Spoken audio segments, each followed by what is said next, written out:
And we're now set. I never thought about that. Hi, Internet. Internet, let us know if our sound is not working correctly. And if it is, say that it's not to mess with Kiddo for a while. This is true. It will work. We'll find out approximately 12 seconds after that. Does it take 12 seconds? We have a bit of a delay. Yeah, No, just a that- touch. I figured that. I'm just 12 seconds, really? That's rough. Oh, you figure it's going through Zoom to me, into Fantasy Grounds to you guys, into my OBS, into Twitch, and then out to the viewers.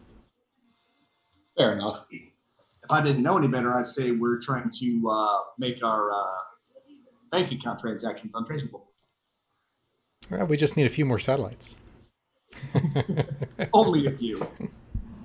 Satellites.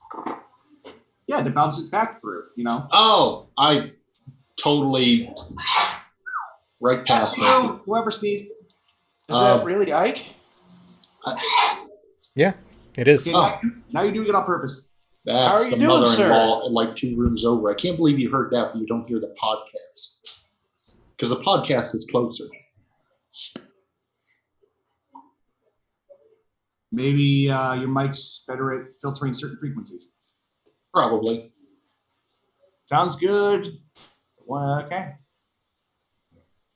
All right. Who wants to run through the recap? Not me, because I cursed the mic. We met a guy, asked him if he was a bandit.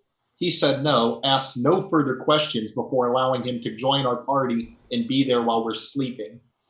I asked what his whole deal was. I mean, to be fair, he didn't say he wasn't a bandit. He just said he wasn't going to steal our stuff. He didn't even admit to not being a bandit. He just said he would have stabbed us in the face first. And he also made a better pun than handbag, so we're good. Yeah. I don't know, man. As much crap as I catch for handbag, I feel like it still reigns supreme. Is that a challenge? Please don't do any puns ever.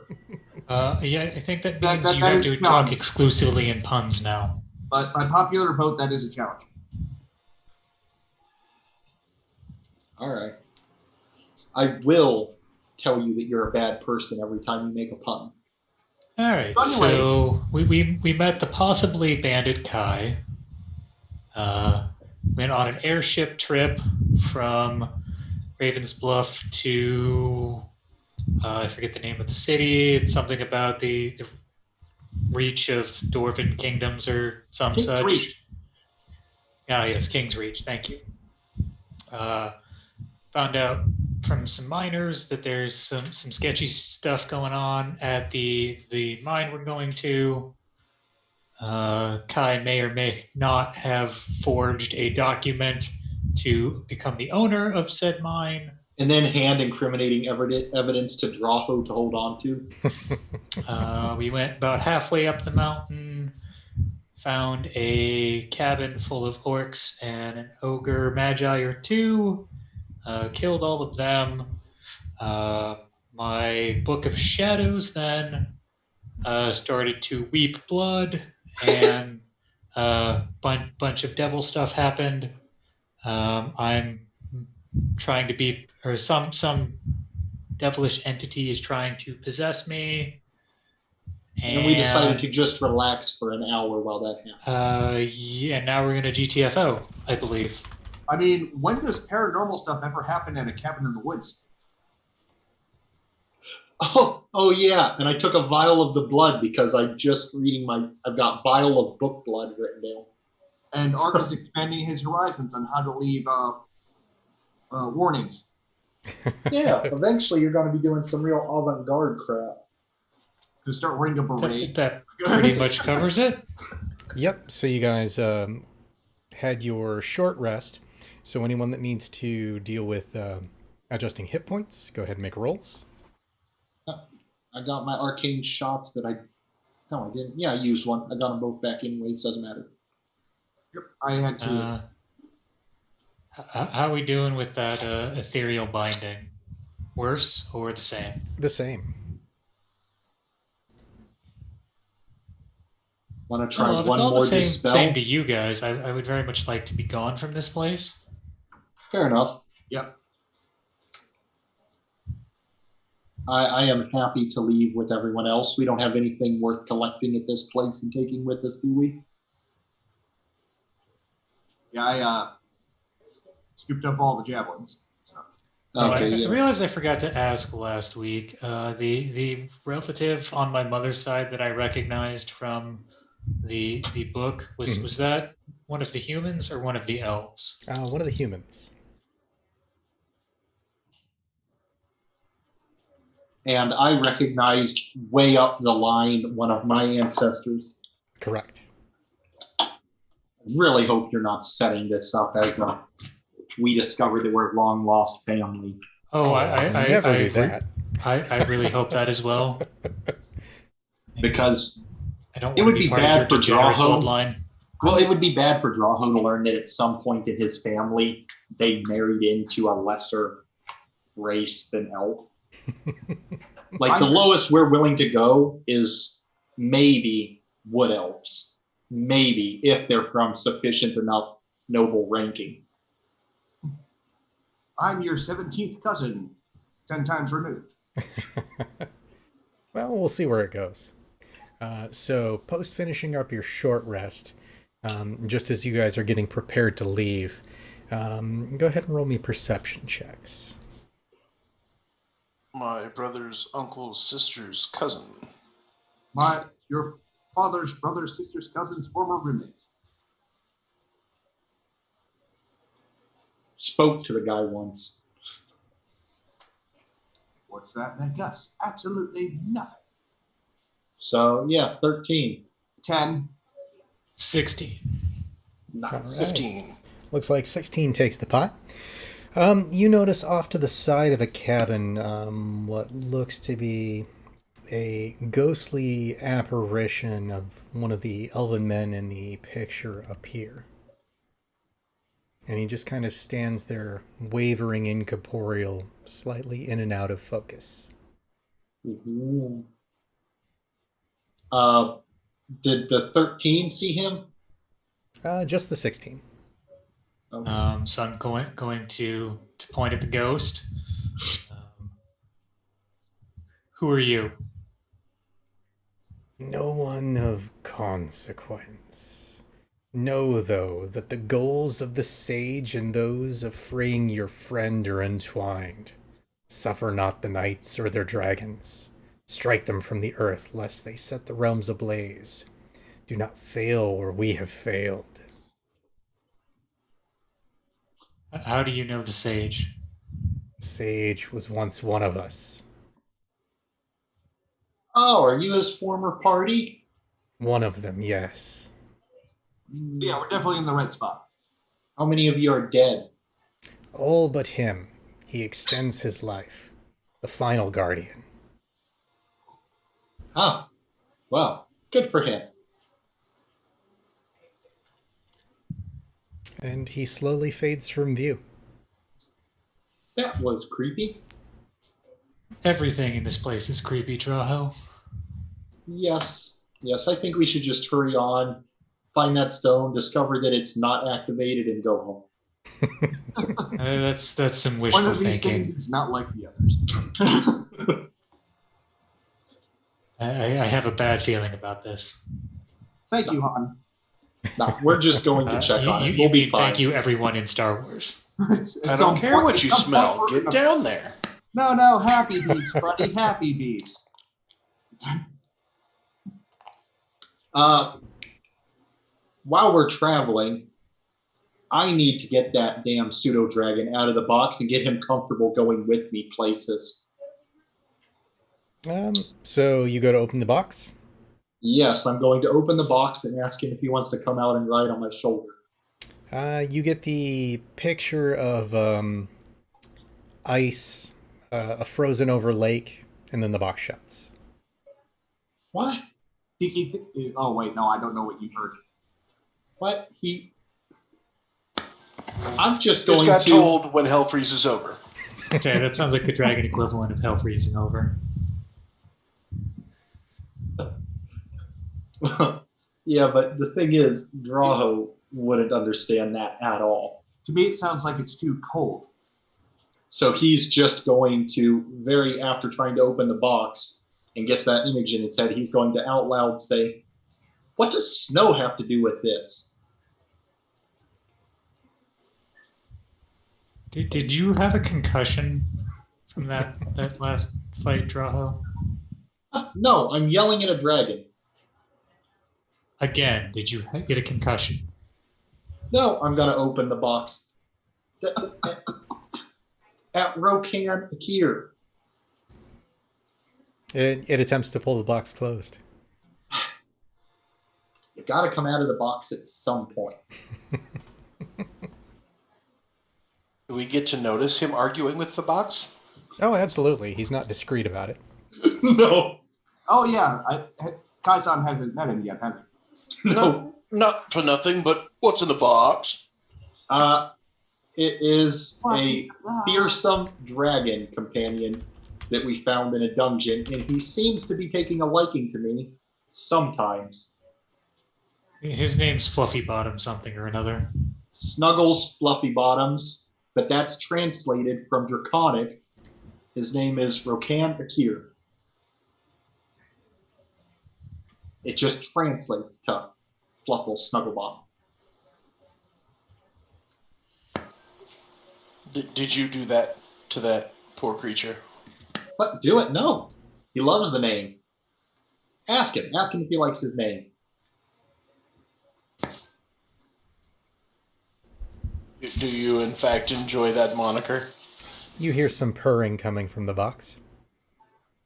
See? All is well, then. It wasn't my first choice for a name, but it's the one he chose, so.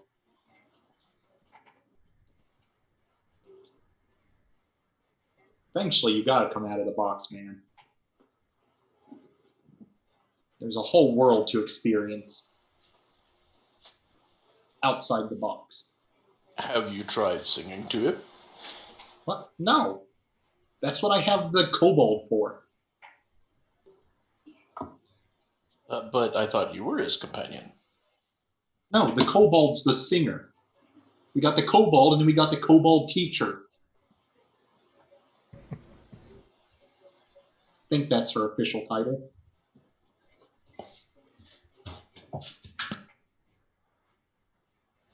So there's somebody else wandering around that I haven't met? No, you met her. She was the very, very aggressive Azamar. He means Ranmi. Yeah, kobold teacher. Draho's not one for names, it would seem. Kobold teacher. I pay her to teach my kobold to play the harp.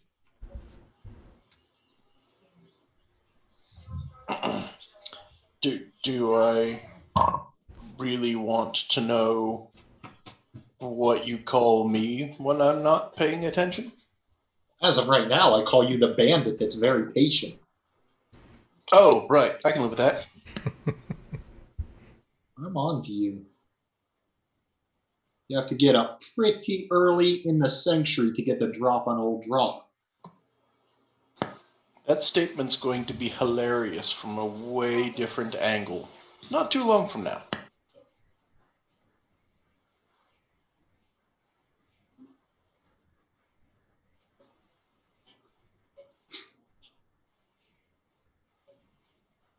So, do you guys continue on? Yes. I just wanted to get the dragon out because there's no point in having a pseudo dragon if I can't show him off. Give it time. So, continuing your journey up into the mountains, you travel for nearly an hour. The the trail begins to get thinner and thinner as you travel. You come to a point where a rocky outcropping opens into a small cave area. The trail ahead seems to continue, but it's sized for basically a single line of normal-sized people to be able to walk. Okay, so we can't take the carts? Not down that trail, no. Is there another way that's cart accessible? Not from here. Um, at least without some heavy machinery to kind of drag them up the cliff. Ark, do you got any rope? Oh, we've got plenty of room. Yeah, you look like heavy machinery. I mean, I suddenly feel like I can lift about twice as much as I used to. I still don't think it's enough to carry a wagon, so. Especially an adamantine laced wagon. Yeah. Okay. So we need to figure out a way to protect the wagons. Well, I'm pretty. Yeah, that is Assumably, other characters that are currently not with us because of restrictions, but in fact came with us, are available to stay behind with the wagon while we go do this. Yep, functionally Ronmi is here, but she's out for today. So if you want, she can stay in this cave with the wagons. Yeah, that works. Yep. Put her on guard duty. If need be, I can try to disguise the mouth of the cave a bit with like some foliage. So it's less likely someone's going to stumble upon her. If you'd like. So she brings the wagons into the cave and kind of notes that it looks like it's set up as a space to house animals and carts.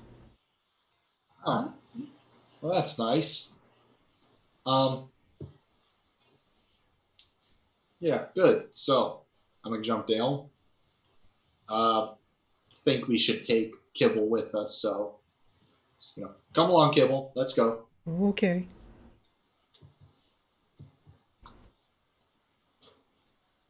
I will, of course, be the last one in line as we go across the bridge. So. No bridge, just a thinner trail currently. I will be in the very front. Okay. About how far out are we from the cabin now? About an hour's trip, but considering the nature of this and the incline, it's pretty slow going. Okay. How are we doing with that ethereal binding? Still feeling the same. Doesn't appear to be location based. That's cool.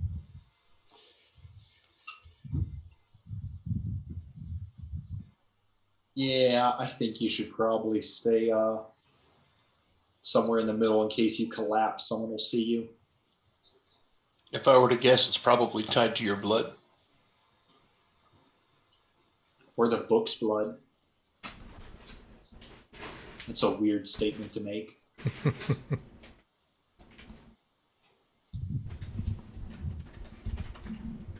Out of character, I kind of wish Draho was the kind of guy that some of my other characters are, where they'll just drink random stuff they find.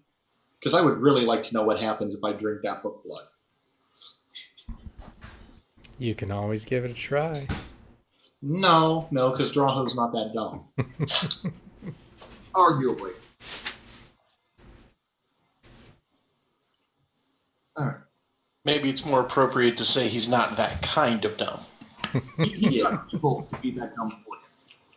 And he's not mean enough to make Kibble or someone else do it. There we go.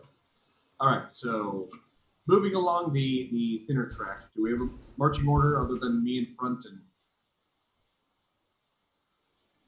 and? You guys can go however. I'm in the back with I Kibble. was going to ask if you wanted me up front with you or to guard the rear. Maybe we should bookend with the melee folks.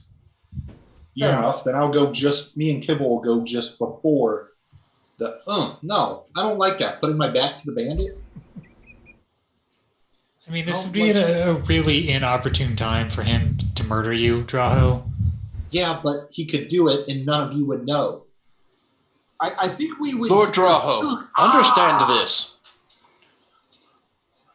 It does me absolutely no good to kill you here, where there are people that want to kill me, and you could potentially soak up wounds that would otherwise be directed towards myself. Like I said, if I'm going to kill you, it'll be in your sleep, somewhere where I'm safe. I'm not going to kill you. I need you as a meat shield. So rest assured, you're completely safe. If it makes you feel any better, Draho, you can go in front of me. Yeah, I do. Feel much better. God, you're so manly. How does every combat start with me ducking behind you? You realize Because you're that a coward? every combat starts with the 300 and some year old elf ducking behind the 12-year-old half elf girl. Because you have 300 years of instinct of you find Coward's cover. instinct. You find cover. Half elves are lesser. Anyone lesser is peasant. That's just on an instinctual level. That's what you do. Guards, guard me. Protect me, hurt them. Pretty much. Okay, so we're walking. Your trek leads you up a treacherously winding mountain pass that was noted by Eno's map. With each step, you find the air becoming thinner and colder within the heights of the mountain. Save for Ark, who's snugly warm in his boots. Continuing the path for several hours, you become more and more weary with each step. The cold feels as if it's pressing in against you with an almost palpable aura. That was... About, Ignore the message I just sent you, Kedro. I was typing that into my folder searcher on the computer. okay. About this point in, everyone save Ark. Go ahead and give me a con save. Yay for these snazzy fuzzy boots. On save. Kaya's good? The one thing that I'd be in the best position to do. I don't have to do it. Oh, I'm fine. Navarro looks like you're the only one who fails, so you're suffering one level of exhaustion from the cold. Navarra and the no good, terrible, very bad day. Mm-hmm. Yeah, that's an understatement. Another half an hour up the tiny trail, you find yourself staring out across an open expanse of about 200 feet. There, spanning the distance, is a tri-rope bridge swaying in the wind. Across the way, you can see the statues of two kneeling female angels, wings spread, head bowed, and clutching stone swords in their grasp. About how long is this bridge? About 200 feet. Do we have 200 feet of rope? Oh, there's a 200-foot rope bridge. No, I understand, but it's a rope bridge, and I'm not exactly light. So right. if we sent someone across to test it, I'd like to have a tether on them. Well, you did have 150, but it's back with your cart. No. Yeah. Okay. Well, I do weigh an awful lot, so if it can support me, it can support any of you.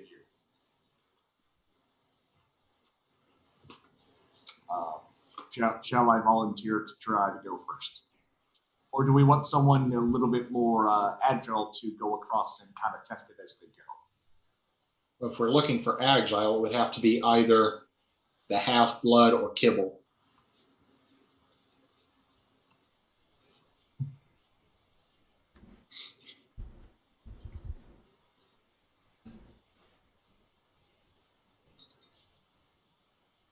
Just saying. Okay. Well, I'm exhausted, so Yeah. it's not going to be me. Yeah. Okay. So you want to see if Kibble can test it out for us? He's got good reflexes. As long as he feels safe doing it. Think you can get across that bridge, Kibble? I can definitely try. Just as you're going across to it, just make sure you're looking for like possible weak points, and actually hand him the bit of chalk. And like if you see any parts that might be a little bit weak or compromised, just kind of mark them with an X with the chalk. Oh, okay. Or also, did you bring at least a 50-foot rope with you? Because I know you usually have rope, Ark. Uh-huh. Oh, good. If you've got rope, tie it around your waist, secure it, and then hand the other end to Ark and me. That way, if you do fall, we can pull you back up. We're only going to be able to get them we're only going to be able to do that partial way. If he can make it, another 50 feet of rope.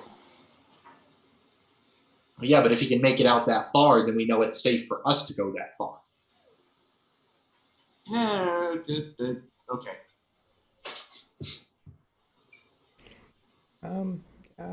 Better idea. So he pulls out the rope, goes over to the tri-rope bridge, Let's find out what he learned in college. and makes a knot around the upper left rope. That's kind of a, shall we say, hangman's noose. Slides that down to the bottom one, makes the same similar knot there. Does it again on the third, and then crosses back to the original, and then takes it and wraps it around his waist. Yay. Okay, be back. And he starts to skitter on out there. At this point, go ahead and give me perception checks. Yeah, I perceive. Another 10. So that's with disadvantage, correct? Correct, because it's an ability check.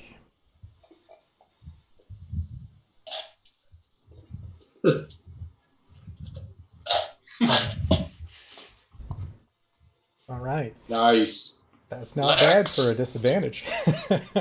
So, Naivar and Kaizen, you can faintly make out in the distance what sounds to be the roar of a dragon reverberating on the wind through the mountain peaks. That's not good. No. I definitely have a bad feeling about this. And Kibble continues to skitter. No. I didn't hear anything, so I'm just going to keep focusing on Kibble. He gets about halfway across the bridge, and then you see the guardian statue that's on the right from your direction, facing you, stand up. Its wings lift to the heavens, and it points the sword towards one of the ropes. In a musical voice and intones, "Turn back, mortal. This is not the way for thee. Only the truest of intent may pass." And you see Kibble stumble, kind of drop to the bottom rope, grab onto it, and just scurries back. Smart. When he gets back, I'm going to say, "Good job, Kibble." I don't want to go back out there. That's scary. No, you don't have to. You did what you needed. We appreciate it.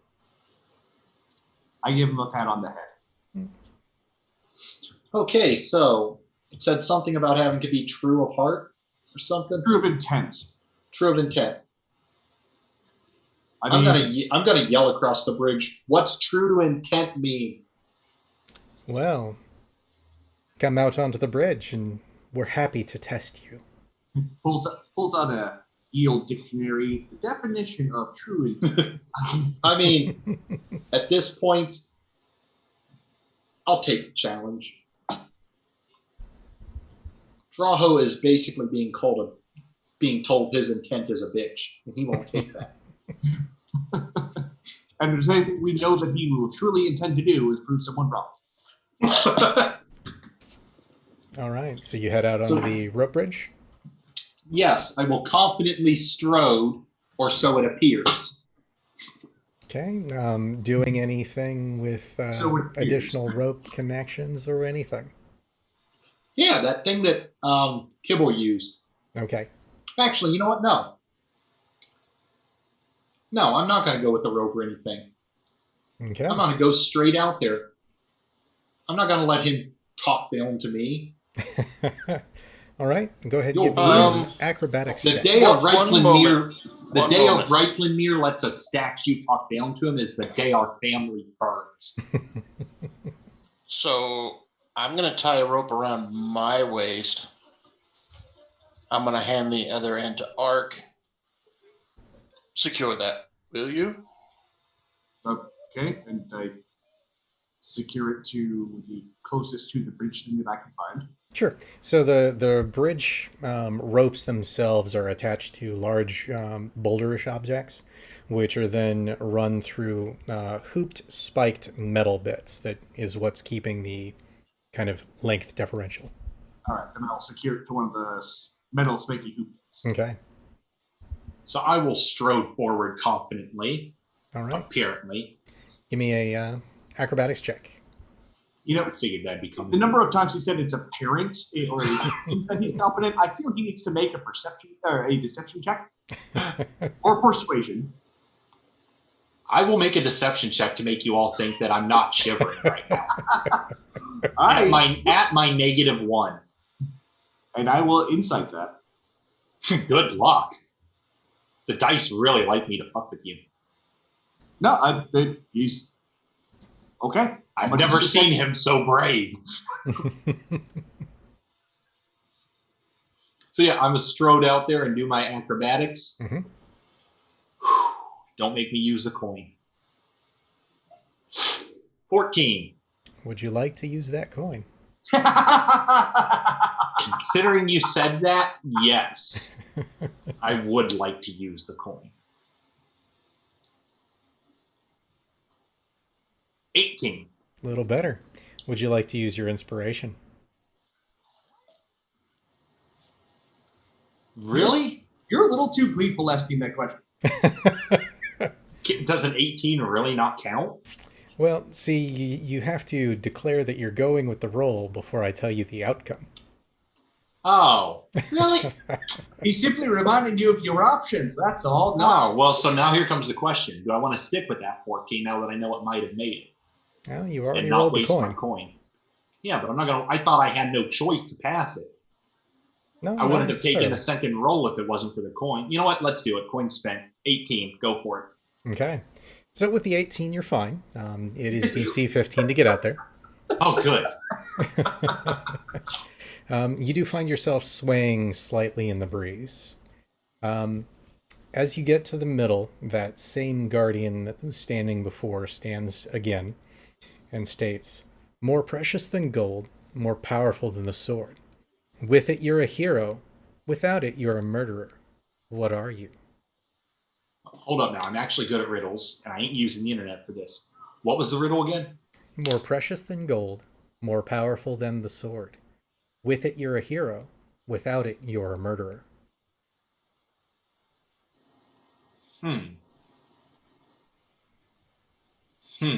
Would you like to phone a friend? It sucks because I know a lot of riddles, and I've never heard that one before. It's a shame. Worthless accountants, purchases. I'm gonna shout that back at the guys on the bridge and hope that the bridge doesn't give out. You're shouting what? I'm gonna shout the riddle. Okay. Do you want me to actually try and recall it? Because it will be drawhoed to hell. Oh, no, that's fine. So Okay. you repeat it again. It's more precious than gold, more powerful than the sword. With it, you're a hero. Without it, you're a murderer.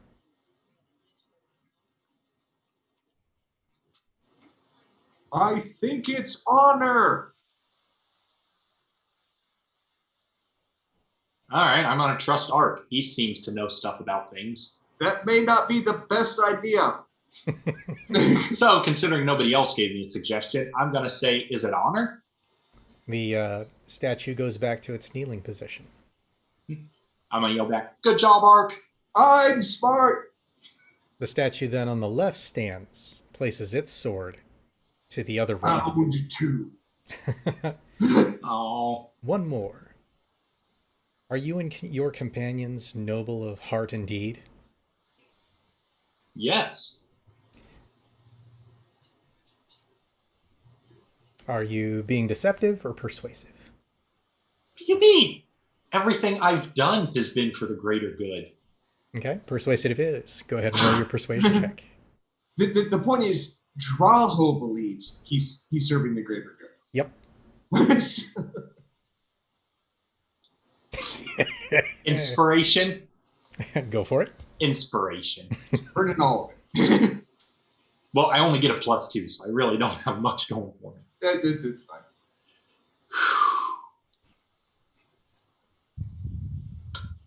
Well, An 11, 11. will, in fact, pass. Whew. Because you are being honest. I You thought may we were pass. doing stuff for the greater good. Come All right, Elf. so Pass. Does that Allow sound- your group to come by. I'm gonna yell back, "I did it! Thank me later." And I'm gonna finish across the bridge. as the person who may or may not have put him in mortal danger by giving him the first suggestion, I'll go first. Okay. Just to tip it out. As you go to get out there, go ahead and give me the acrobatics check. Ah, crap. Followed by the athletics to hang on. That I should be okay with. Ooh, okay. 19. That'll do. So you get about to the halfway point, and that one on the left stands again.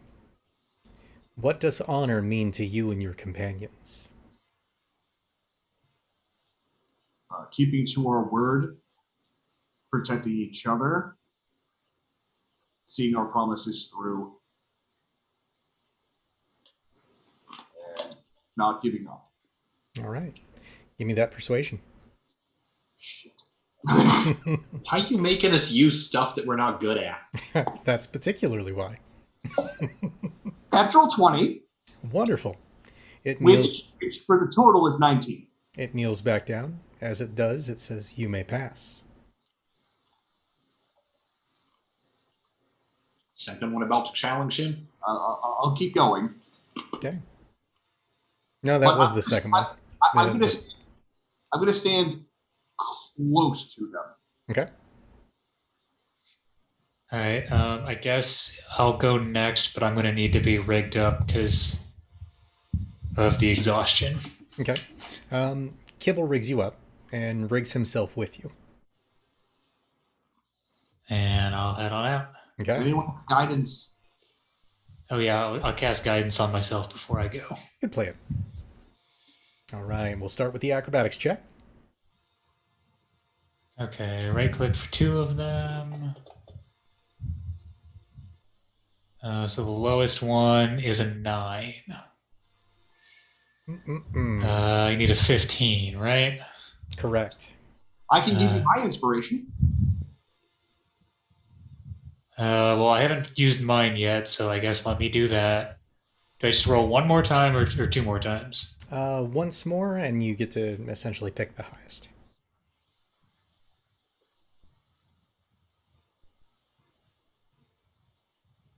So not any better. Nope. Let's see how well Kibble does. Not that great. So you kind of fall to the left. Kibble falls to the right and gets pulled back up based on your weight, and kind of grabs on and reaches out for you. I will reach out and try to grab him and the rope. Okay. Go ahead and do an athletics check. Oh It's gonna boy. be a great way to lose the party. About how far away are they from? Okay. Well, 9. Okay. Let's see how Kibble does. How far are they That's away good. from the ledge? About halfway out. Damn. But Kibble's able to grab you, pull himself up on the rope, and then grab the additional rope and kind of pull you back to it. Oh, Yeah. God. Right? Cable, I owe you a beer. Yay! Tibble is a cheap date. Kibble's slowly going to become an alcoholic if we keep giving him booze. I keep telling him to eat. So, Fat alcohol. you continue on, and that same left guardian stands. What do you attempt to achieve? We attempt to ensure that a great evil does not re-enter the world, and if it has re-entered the world, we want to stop it. All right, persuasion check. Well, at least I'm good at that one.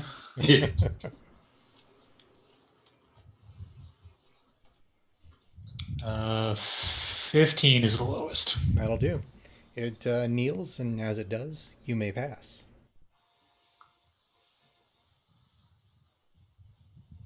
As you're coming across, I'm actually going to like help you back off, like off the end of the bridge because I see you're struggling. Thank you, Ark. And then I go back to being next to the statues. Okay. Leaves one person. So, yeah, I'm going to untie myself and put my rope back up. And then I'm going to make my way across, but I'm guessing that the cool rope thing that Kibble made is not available to me. No, it slides along with him. Oh, hold on a second. Will this help me? I have to see if that spell will help me. Is it Featherfall? No, heroism. Oh. No, heroism means you're immune to fear, and then you get 10 hit points at the beginning of every round. Oh, but it doesn't help with skill checks. Sadness. All right. Oh, this is going to be bad. Why don't you pray really hard about it? There isn't a god I could pray to that would care. Not with that attitude. No, point of fact. Anyway. So, yeah, we're going to try an acrobatics check. Mm-hmm.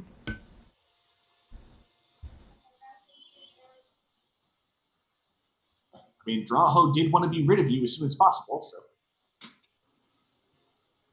How do you roll two of them again? The ADV or DIS in the lower left corner. ADV or... Yeah, one's for advantage, one's for disadvantage. Really? No, I've just been clicking. 5, not good. So you feel yourself start to slip. Go ahead and roll in athletics to try and grab. Oh, that one I can do. Yeah, don't say that. That's why. It's a 10. Okay. Would you like to use your inspiration? I have inspiration? Absolutely. I would love to use that thing. Okay. This We're is just burning all our spare dice rolls on non-combat. This is like the first time we've really started operation. Would How anyone far did I care make it to, out before I fall off? about halfway. It's a 600-foot drop. Would anyone care to lend inspiration? You can have mine. Oh, let's try this one more time. We're spirit bombing this roll. hey, I made it 5% better. It's true. Well, you did say we were bombing this roll. Spirit bombing. You can have kibbles. Go ahead and give it a try. It's going to cost you a copper piece. Everyone's just cheering you on as you fumble across the bridge. Hey, not a 10. That'll work. Not a 10. So you're able to catch yourself just in the nick of time, but you're hanging there loosely. Kibble with the last minute save. Do we have any more rope on our end? You have that 50-foot rope that's around Nivara and Kibble. All right. Kibble, can you tie him to... I start on doing them like, Kibble, I need you to go out there because you are the lightest. I need you to secure him to the other rope. Can you do that? Okay. And he takes that tied rope, undoes Nivara from it, and then kind of trots on out. Also, as he's walking Makes out it. there, I just habitually throw a copper piece at Drago. Let's see. Go ahead and give me another athletics check, Kaisen.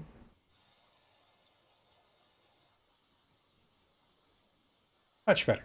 You're able to pull yourself up as Kibble gets there. He ties that around you real quick, and you continue moving forward. All right. As they're coming back, I reach out for Kibble and pull him off when he gets within my reach. Before they get there, that same statue stands. I keep an eye on it, but I stay where I can reach out to them. Okay. And it asks, do you favor the gods, or do the gods favor you? Oh, shit.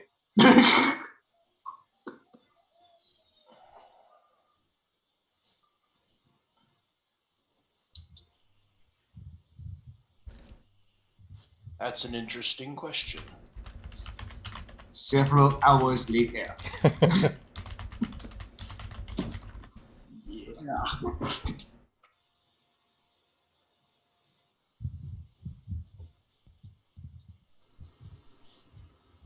I guess I would suggest that I favored the gods, as my work is in service to powers that appreciate that. All right. Are you being persuasive or deceptive? Persuasive. I'm not attempting to deceive them. Okay.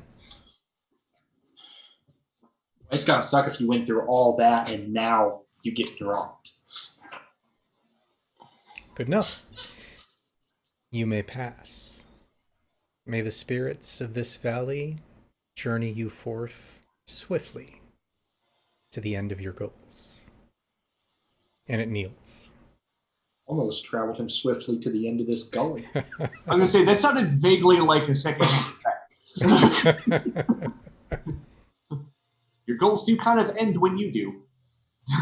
It is true. All right. Okay. So you make it to the other side.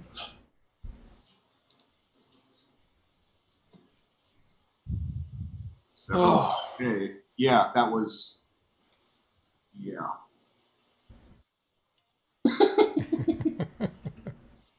Oh, I can't believe that. Of course, the most dangerous thing we're gonna face today is a freaking rope ladder.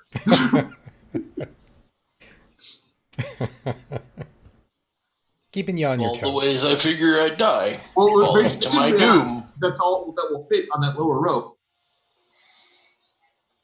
So, continuing on your journey. Hold up. Oh, go I ahead. would like to use my divine sense on these statues once I get to the other side. Ooh. You're questioning their morality after they questioned yours? It's not so much morality as their origin. Just double checking on that. And trying to decide whether or not I'm going to get a pole and hoist them over when we come back. Yeah. They are neither celestial fiend nor undead. Fair enough. Yeah, I was about ready to throw down if someone did not pass a check. Like, screw these statues. I'll save my friends. And I would not have backed you up on that. And thinking about that, you'll It's want okay. to I go into take your character sheet and unclick that inspiration if it's been used. Yep. Is the inspiration at? Just to the right of your name. Oh, yep. Ah, there it is. I'll check mark. Okay. First time I used that, it was for someone else. Useful. I already used up my magic coins, so we're really screwed. To be fair, the main things I do, I already get advantage on. So. All right, continuing on. Yes. Continue on. And I'll take point again. Yep. Rather Same. disappointed I didn't fall to my doom, just a little. Yes, we're still disappointed you didn't fall to your doom. So You're another hour's travel leads you to a stone bridge that takes you back across the same chasm, but about What in the Scooby-Doo? but about another half a mile up this particular set of spiked peaks. The bridge on either side of the chasm sport ruins of old towers. Some of the stones have what look to have been once intricate engravings upon them, most of which have been worn away in harsh winter storms. So effectively you have the main bridge going down the thoroughfare across the cavern, and a ruined tower on either side on both sides of the chasm. The engravings you speak about, do any of them have like written words or letters or the remains of? What remains? Are you looking at the first tower or the second tower that's on your side? We'll go with the first one because that's the order. Okay. You see predominantly pictures. They seem to be of some house standard, though they're heavily weathered. History check for more. And I'll actually call Draho and Kibble over because I know they're educated. Okay. Very true. I'm much educated. 10. Not quite. Pretty pictures. That they are. What was I? History. History. And does it matter what languages I know for this? No, because it's just a picture. Okay. I didn't know if maybe there were words too. 23.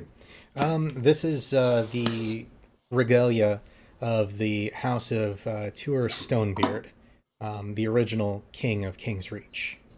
Okay. Oh. Stonebeards. I know that symbol. They're a proud dwarven lineage. And as far as the towers are concerned, are they just completely like just piles of rubble at this point, save for like little bits of wall, or is there like an Pretty area much. that could be okay? What's the second one say? So looking at the second tower, it has a relief depicting a small army of dwarves amassed and battling a large dragon. So everything about this checks out so far. Just curious history to see if I can determine whether I know what that picture is representing in history. Sure. 15. 15, that'll get you a little bit.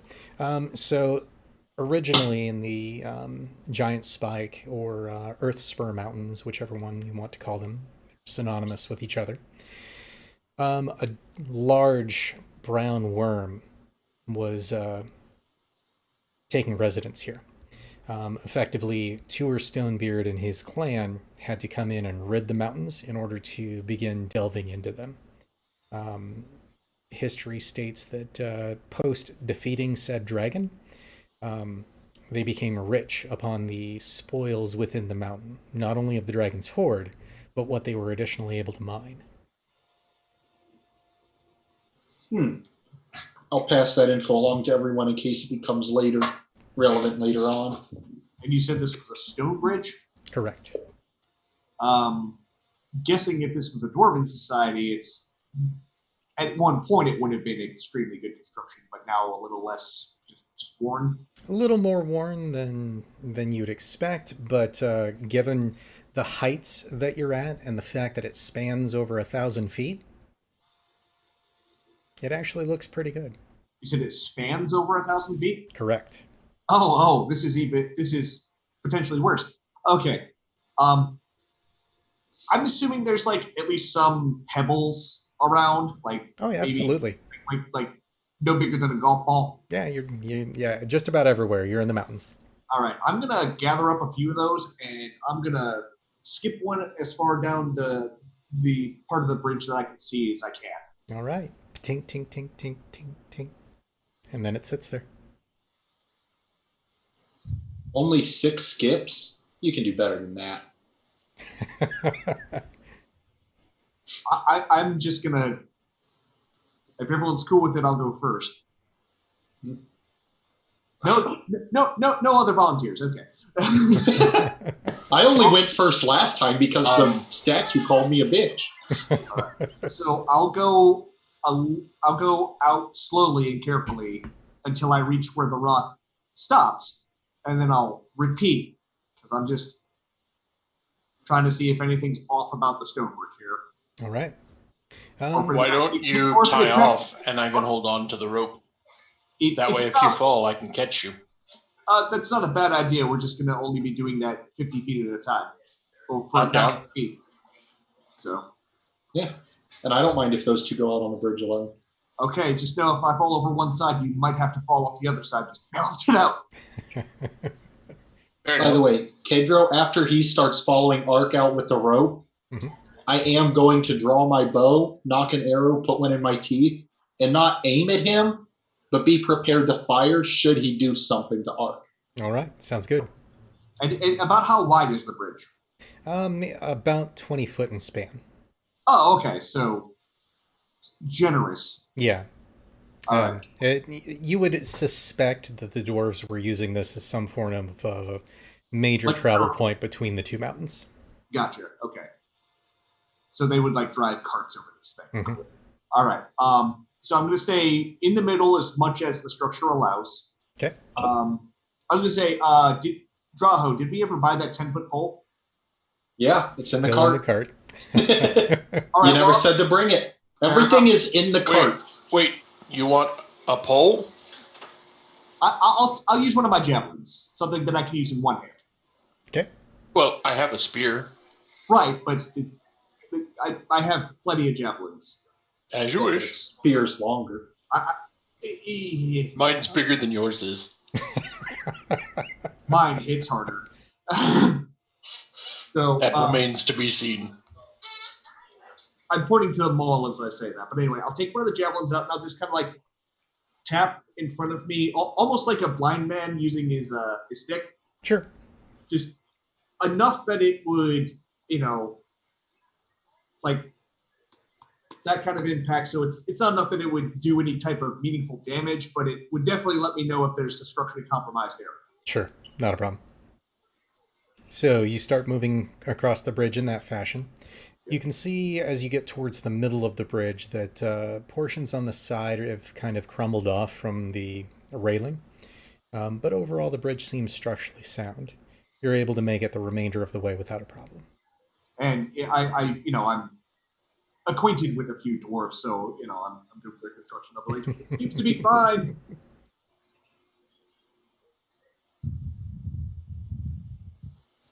All right, well, let's go then. Yeah, I will go out last. And as everyone else is coming up, I actually pull a second javelin out and just wait for anything to maybe try to get at them. Okay. They all come across to the other side without an incident. Excellent. I'm going to put the arrows away, put the bow around my back and say, good job, Art. And I'll put the javelins away. I'll be like, hey, it's dwarven construction. So again, on this side, you also have 2 towers.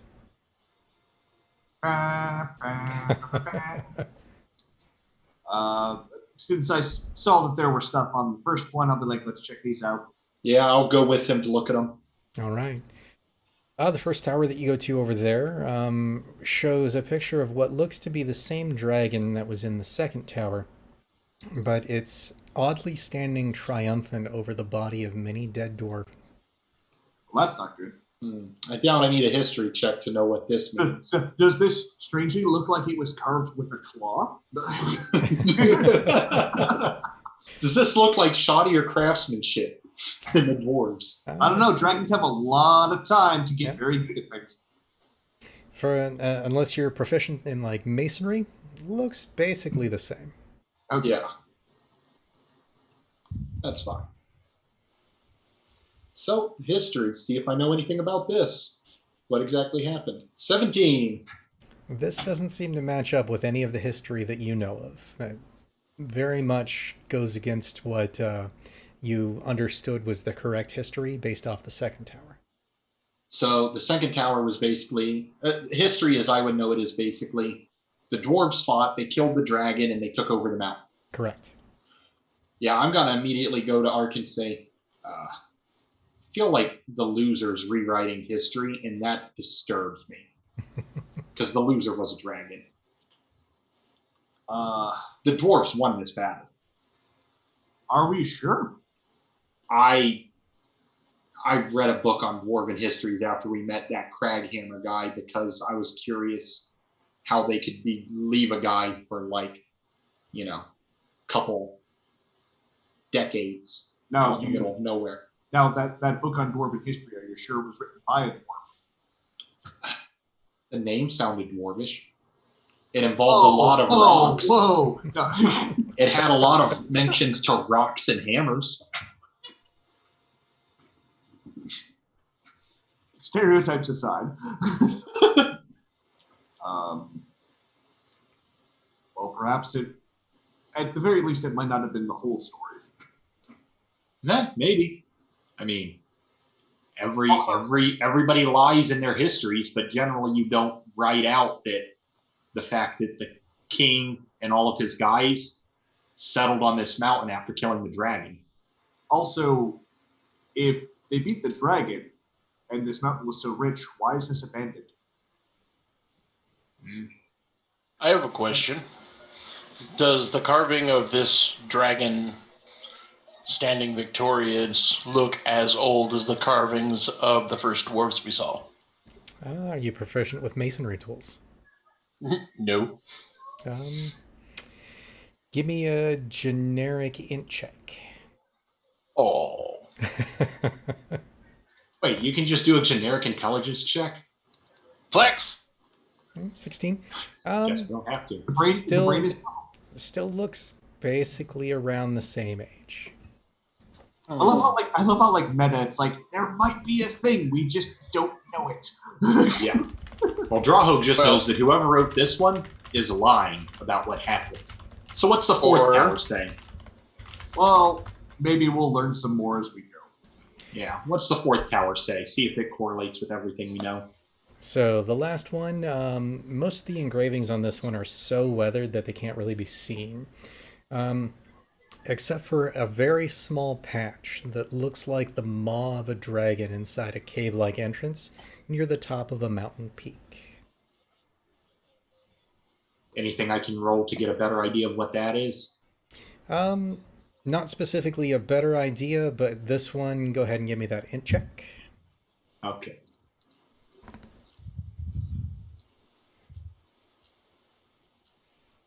Womp womp. I see. Wait, did it not roll? Doesn't seem so. Ah, I see you in the Good. chat, DM. I guess that doesn't mean it. Oh, wow, that was a much better roll anyways. 14. Yep, so this one does look like it's more recent. How much more recent, you're unable to tell. Yeah, I think these ones were put here after the dwarves left. And considering they're talking about how great the dragon was, that means either the dragon survived or we currently have a lot of dragon worshippers hanging out around here.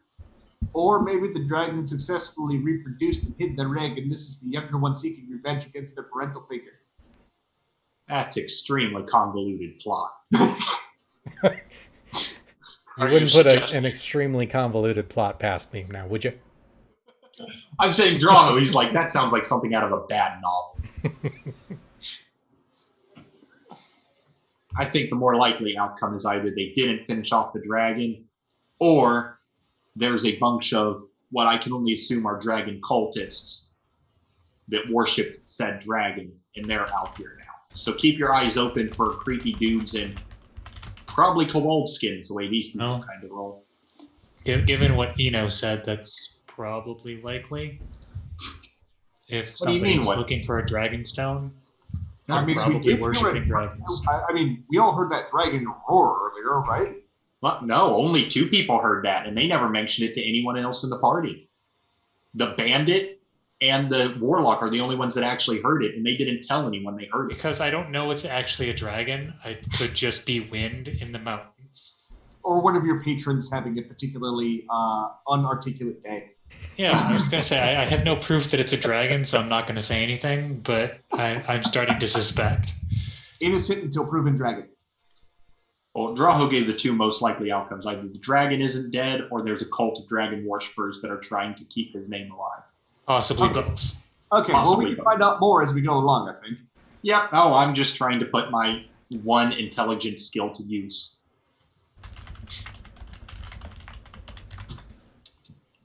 Okay, so Ark's going to go back to knowing what he's doing and actually helping everyone trudge through the terrain.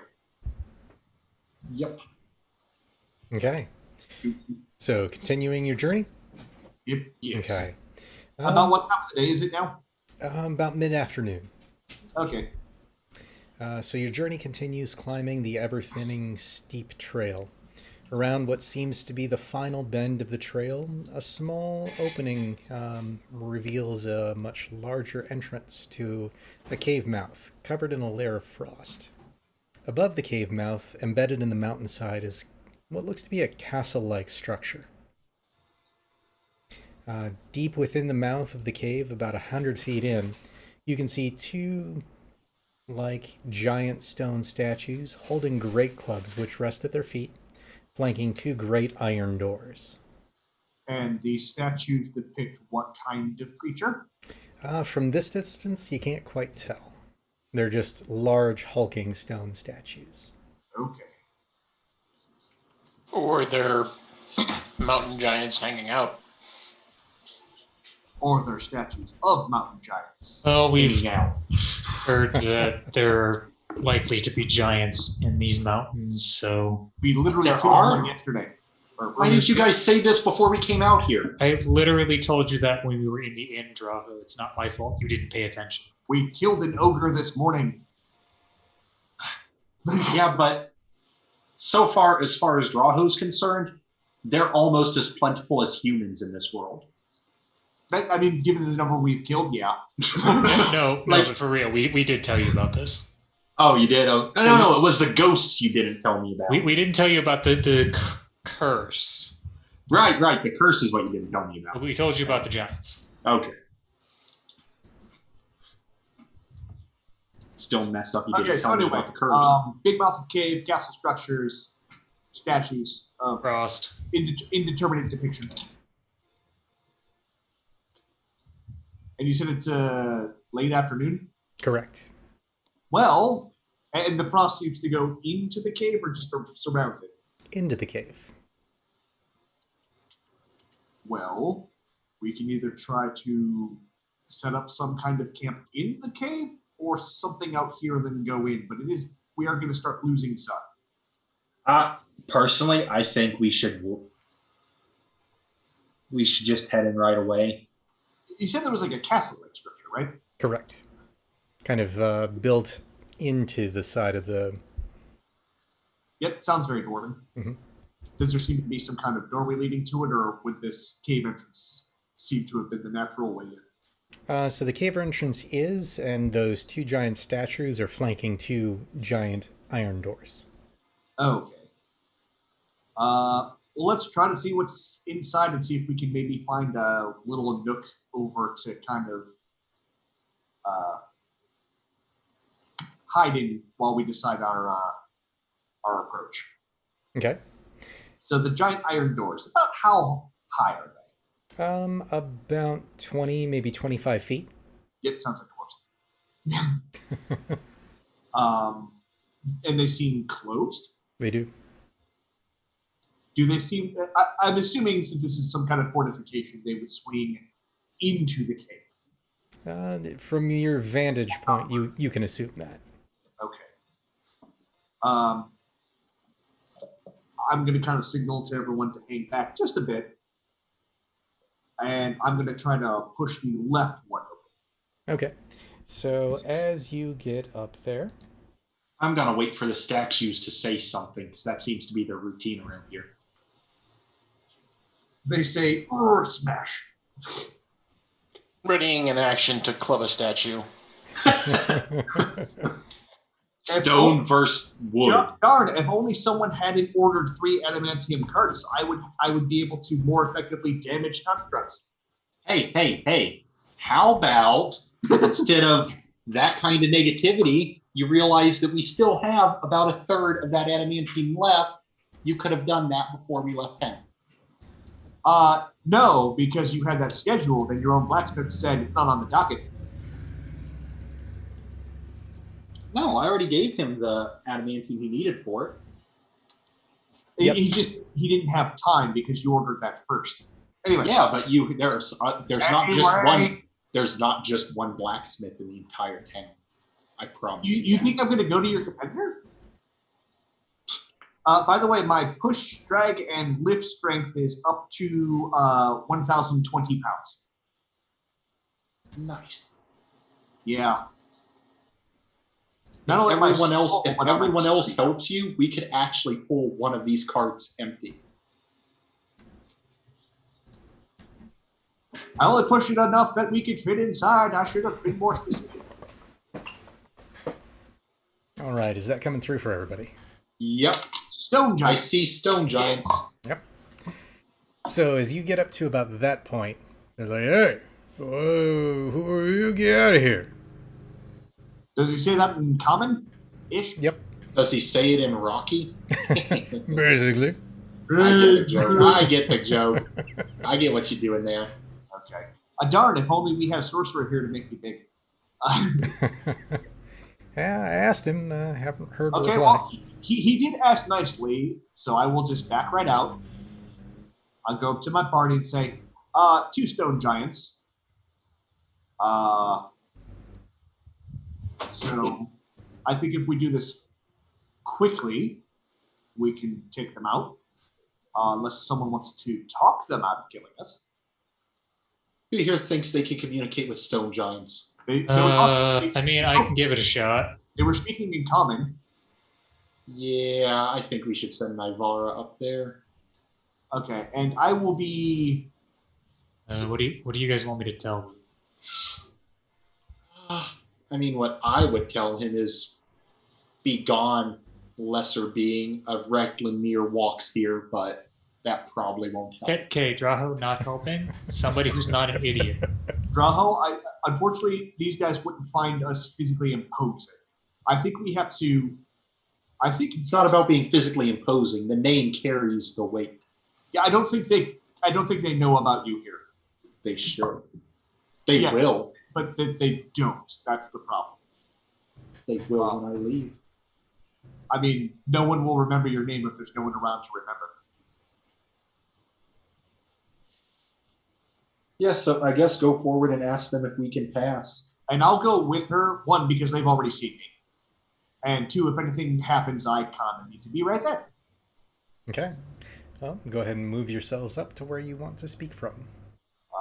You pick where you want to speak from, and I will be. Right And I'm readying my action to fire 2 arrows into whichever one becomes violent. So I'm staying back here. So this is just past the doors, or this is like an entryway? Yep, this is where the kind of cave mouth opens in. All the white on the side is the mountain itself. Okay. And I'm not going to directly hold a weapon because I'm trying to seem not threatening, but I will be ready to throw. How far away are they? Gems. About 45 feet. Okay. This doesn't look like, according to the map, the place we're going. Is it like through here? According to the map, this is where you're supposed to be headed. This is kind of the main cave entrance into it. We're the driveway. Mm-hmm. It's hard. Greetings. My friends and I have come here looking for an ancient artifact. None of those in here. Go away. No, I'm pretty sure this is where it is. Do you mind if we just come in and look around?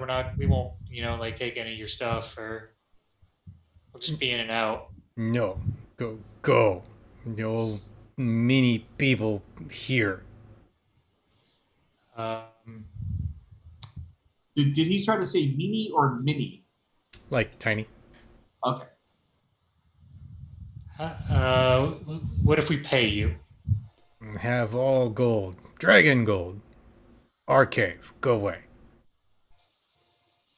Ask how many of them there are here. So, how many of you guys are in there? You see it kind of look down at its hand, and it's Just you two, or many. Many? I'll hold up 5 fingers. This many? Many. Okay, I don't know if talking is gonna work with these guys. Well, they don't want gold. Would they perhaps like a vial of God's blood? Dragon blood? We can call it dragon blood. They don't need to know what kind of blood it is. Book blood, dragon blood, same shit. I'm going to whisper to Navara. I think we may need to make that indeterminate number 2 smaller. How about you? Let's see if we can distract them with this dragon blood and then maybe get them arguing about it. And then... Who's holding that vial, by the way? I am, but I mean, if you just ask me, I'll toss it to you. Yeah, the thing about glass is... I mean, it's tempered glass, I'm assuming. They don't make the vials out of freaking window I mean, glass. you're 20 feet away. I can come over and get it. It's not a big deal. Fair enough. You have the mountain of... Oh, yeah. So you've now got a battle line in front of you. Good. Would you be willing to let us in exchange for a vial of dragon's blood? Well, don't need blood. Beat blood out of you, keep talking. If you drink it, you'll become the most powerful giant in the world. Already is. No, I is. No, you is. What? Yes! And they he's kind of in are on this. staring oddly at each other. Tell one of them he's stronger than the other, and it's obvious. I mean, clear. I'll say this to, I don't know, Stone Giant 2. I mean, clearly you look like the most powerful giant. Maybe the other guy would like to have the dragon blood to be more powerful than you. They start talking to each other in giant. Yeah, no one speaks that, I don't think. I love how Kai's just kind of casually like, don't mind me. Wait, did I give Kibble giant or no? I know I gave him one of those. Nobody's stopping me. True. So as you said Not that I have to noted. Giant 2, right? Okay. Because I know he has a couple languages. I just don't know what they are. I was saying the Giant 2 looks like the most powerful one, so maybe we could give it to Giant 1 so he can be... So I'm just trying to get them arguing. They continue to mutter amongst each other in giant, and you hear odd words like ordning. Can we run that through a filter of the Anybody other languages Anybody we know? got a Babelfish? Can we Google translate this and run it through like 3 other languages? Siri, translate giant into common. If somebody had comprehend languages. Yeah. No. If only we had a Goliath there. Not only to make me big, but to interpret. If only. Yeah. So I'm just gonna take a couple steps forward. It's like, so which of you is in charge? And they both stop and turn and look at you. Not us. No, but like of the two of you, which one is in charge of the other? No, doesn't work that way. Okay, well, as you work. And they go back to talking to each other. I mean, clearly, if you're not in charge, you can't be the most powerful giant. And they kind of cock their heads. Then they look back at Ark. And they each move forward a step. Okay, I readied my action to fire at the first sign of trouble. Ark squaring up with 2 giants is the first sign of trouble. All right. I'm about to straight up Cuban Missile Crisis this on a critical 1. I'm not squaring up with them. They're squaring up with me. Okay, everybody I'm roll gonna initiative. fail at what Kennedy succeeded. Screw this. One whole more thing. level and I get advantage on this. Ark's got a 7. You did see what I messaged you, right, Derek? Yep, that's good. Is initiative an ability check? It's It on is. your main PC page. It No, does, I know, but does it it does count count as an ability check? it does count as an ability check based on its own description. Okay, just because I'm trying to figure out if I have disadvantage on it. Ah, there's initiative. I was looking at perception, wondering why it didn't look right. So 12.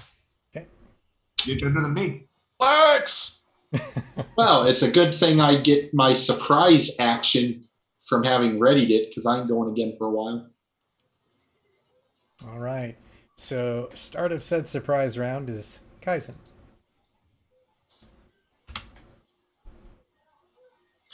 Hi! Yeah! Wow. I really hope you mended your weapons. Gimel did that. It will always mend. Oh. Let's see. Where? Oh, where? There it is. So using your polearm, you might actually get up to his waist. Yeah, you want to chop right around waist level. That's where the bowels are. That will hit. It's also where the groin is. Think of the stones on stone giants. Total 12. And the taint. Okay. You could stab him in the taint. Wait, and I get an extra d6 worth of psychic damage Mhm. for a Wrathful Smite. So he's going to take 3 psychic damage. Okay. And he's also going to need to make a wisdom save. Wisdom save. That is a fail. He is afeared. All right. Do you afraid? Yeah. Yep, they don't have anything against that, so okay. Let's see. Now, point of... Oh, wait, and then I get to swing again because, you know, I'm that level. Yeah. Bom, bom, bom, bom. Oh. Nope, that will not hit. You overbid. And then I would like to take my... is it a bonus action or reaction? Well, your reaction is in response to something else. So what is the ability? My secondary strike from my Polar Master. Bonus action. As a bonus action. Yeah, so bonus action to punt this dude again, because must do damage. That is Alrighty. a fine introduction.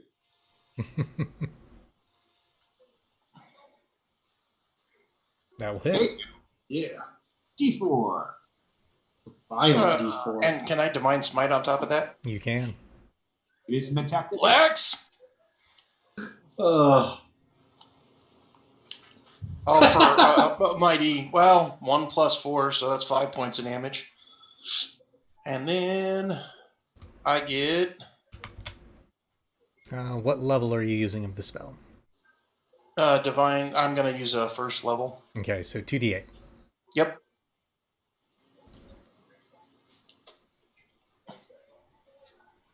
For another 5 points of radiant damage. All right. So you come in there, poke, poke, whack, and you see it grunt in pain between all 3 hits, turn somewhat peaked, and start to turn. Given that it's their turn, and it goes to book this way. Attack of opportunity. Exactly. Yeah. Action economy. Polar Master Paladins are freaking That'll hit. broken.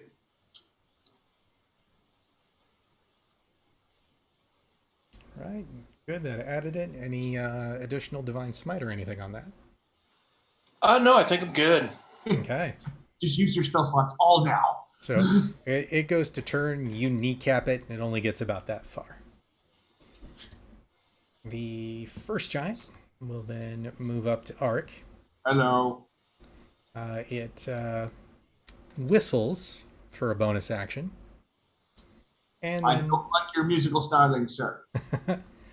then grabs a pair of rocks from a bag next to it and tosses them over Ark's head. No. But he gets disadvantage because I'm within. Nope, he's not aimed at you. Oh yeah, that's a thing. Curse these for being slightly smarter than the average guy. Yep. That'll be 2 hits on Kibble. Ah, he's smart. He realizes Kibble is the biggest threat besides me. So, Kibble drops on the first hit and takes 2 critical wounds with the second. Well, Don't worry, I got a potion. was he critically hit the second attack? It's any hit on an attack makes it a critical. Yes. Well, no, if it's within 5 feet and a melee attack, that's what makes it a critical. Let me double check. Yeah. Yep, that is correct. So, singular. And let's actually roll that one more time because he would have been prone, so he may miss. Which he does not. Oh. Okay. So, That is both of those giants' turn. That brings us to Nivara. I'm assuming these guys have probably pretty good constitutions, so I'm not going to stun them.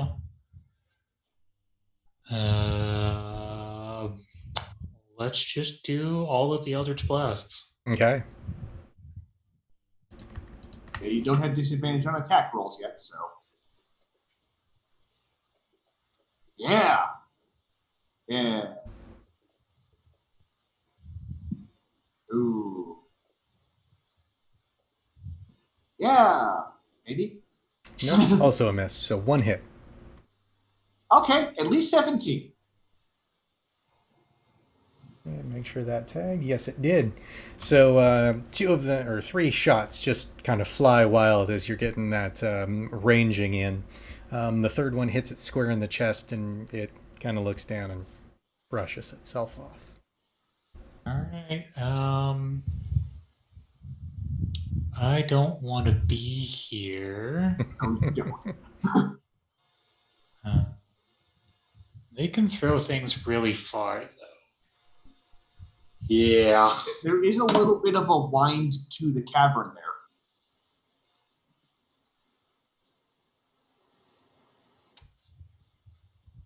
Anything that looks like suitable cover, or Just exiting the mouth and heading back down the trail. Or being kind of around the curve from either one. all right. Let me just see if I can get around the curve then. Okay.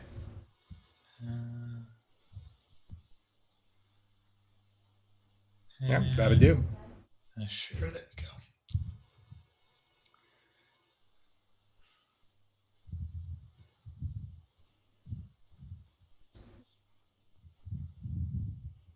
And that's what I got. All right. That'll bring us to Ark. So I see Kibble go down. I look up at the stone giant and go, that was a mistake. I let out my battle cry, go into my rage. Okay. Reckless. That is a 19 to hit. That will hit. Yes, it will.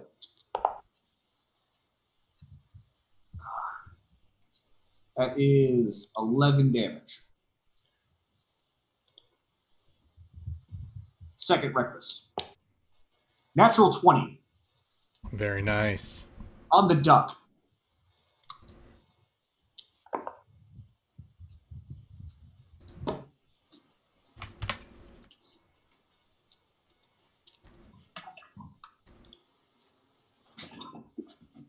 That is 21 damage. Okay. And I'm going to plant myself right in front of them and snarl. All right. So you're using the Warhammer, yes? The maul, yeah. Yeah. So you come in, hit once to the left, once to the right, and it kind of jolts it back and forth twice. You didn't like that. Doesn't seem to. Good. Yeah, that's all I got. All right. That'll bring us to Draho. Okay. So I was going to shoot my arrows once trouble started. But, Kibble went down. So I am going to run over, pick Kibble up, and move over here near Nivara, and then pour a health potion down his face. Okay. And that's it. That's pretty much my whole action economy. I don't have any bonus actions to use. Alrighty. Go ahead and roll that healing. And it's 2d4 plus Plus 2. 2, right? Yep. All right. 7 health. Ow.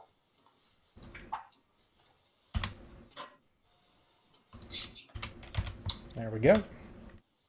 Kibble's back up, and I'm going to tell Kibble, stay in cover from here on out, buddy.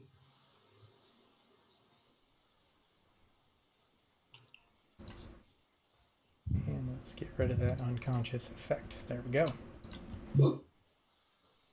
All right. That'll move us to Kibble, and he looks up at you, and he's like, should we run?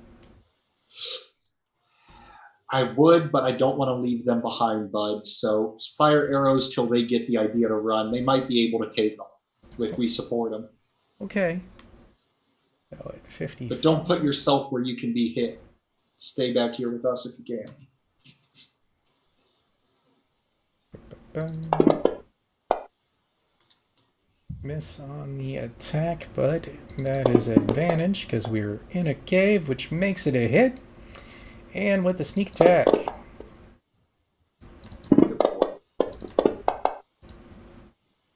For a total of 11 damage, and then Kibble beats feet to over here. Good boy. All right. At this point,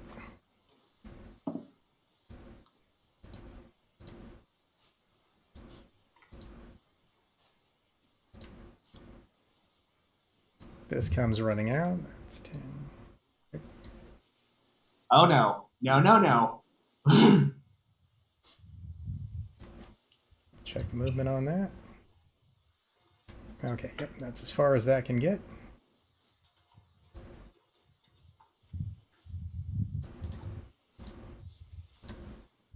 And that one comes running out to there.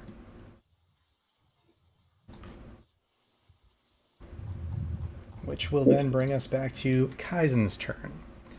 Now with Kai, you are within 25 feet of those. And creatures starting within 30 feet of said basilisk, and which can both see each other, will need to make a DC 12 Constitution saving throw.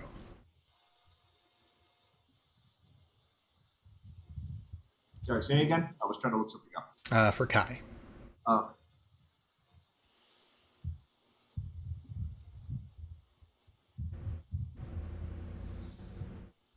Not good. So with a 4, with a failed save, the creature begins to magically turn into stone. You are currently restrained. I think your mic is off. Restrained, huh? Yeah, I think maybe Ark and Kai should get out of there, but I don't know if Kai can make it now. Restrained is added.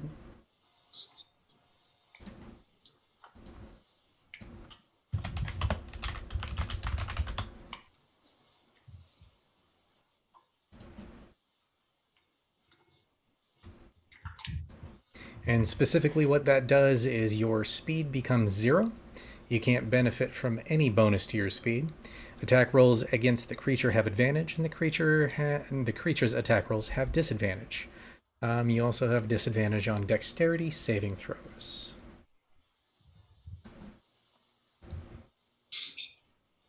Okay.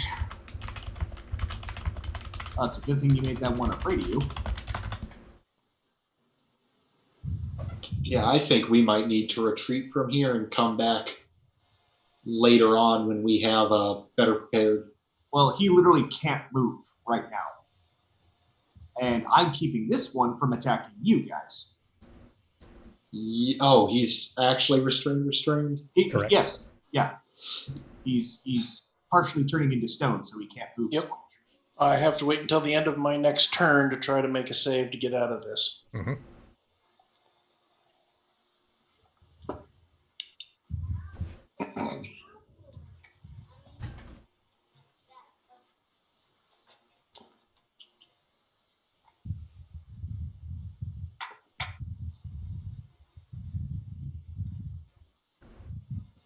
So, fortunately, the giant can't get to me. Also true. And he's got to keep running away. No, he just can't move toward me. And he's at disadvantage as long as he can see me. Mm-hmm.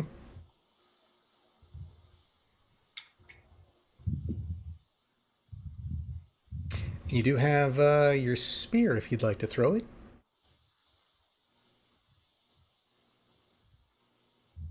Oh. Trying to decide how cheeky I want to be. Whole cheek, never half. Yeah, this isn't a chance to be. This isn't the time to be cautious. It's time to get crazy. Like, let's get crazy, let's get nuts. Yeah.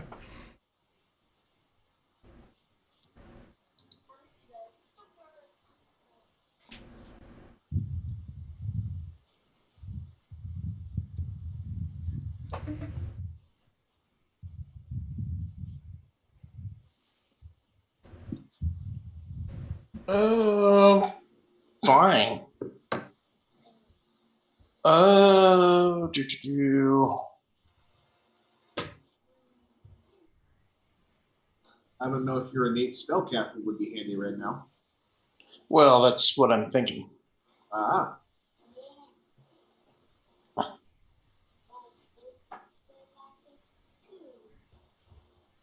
also don't know what particular flavor of tiefling you are.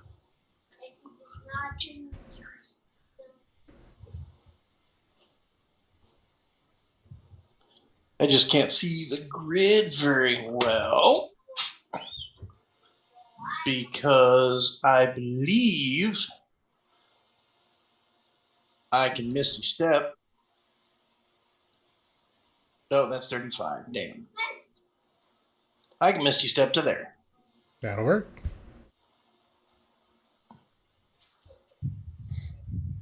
And then I can just go ahead and swing on the stupid giant. Alrighty. Tell me if you need me to drag you out of there. Because I'm really good at that now.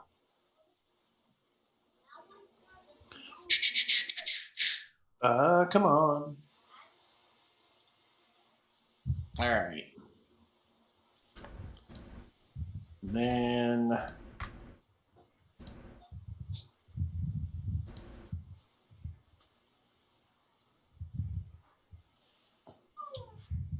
16 is a miss.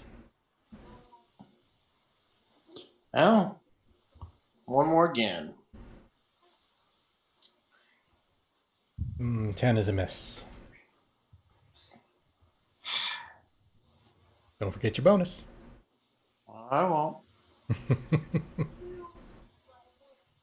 Hey! Double 18s. That's gonna hit. All right. Here's my mighty damage contribution.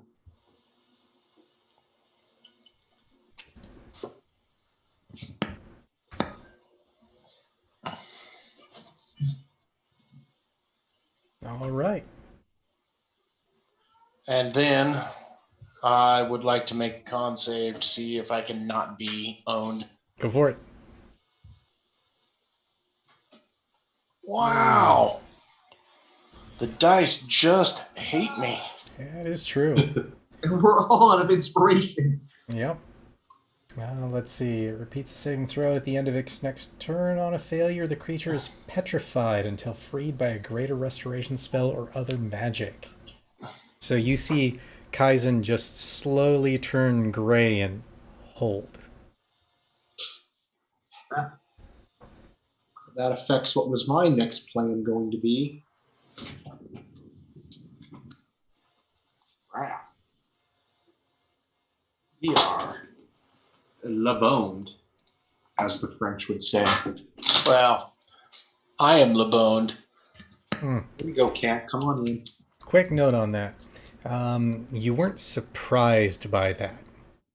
That being the case, you could have chosen to avert your gaze. It would have still given you the disadvantage penalty, which means all of your dice would have been the same, but it wouldn't make you take that initial save. Didn't tell us that. Just wrote down on it.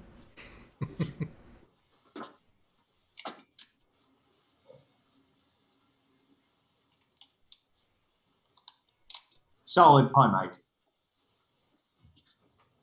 Not as solid as Kai is right now, but pretty solid. True. But if you choose, you could have averted your gaze instead, and we can keep the rest. We will definitely do the gaze aversion thing because being stoned is Well, Only good if you're in it's Colorado. not the It's fun in a different context. yeah, now's not the time. All right. So you are not stoned. The remainder of that round is correct, however. And going forward, note that if you don't state that you're averting your gaze, that does all happen.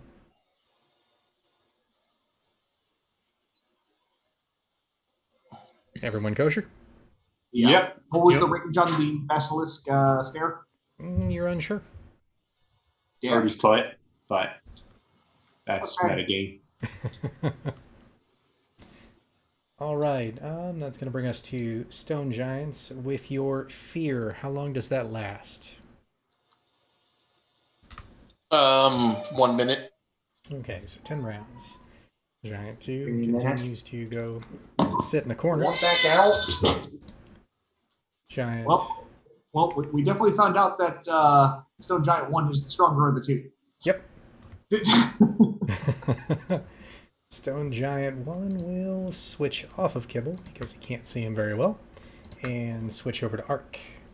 Yeah, your primary threat is right here. That's right. Pulls out a great club and double swings. Why is that listed as disadvantage? Because I put frightened Keep it. on the wrong one. Now, you put frightened on the right one, you just rolled the wrong one, I think. That is also correct. He would have advantage because I recklessly attacked. So let's try that again.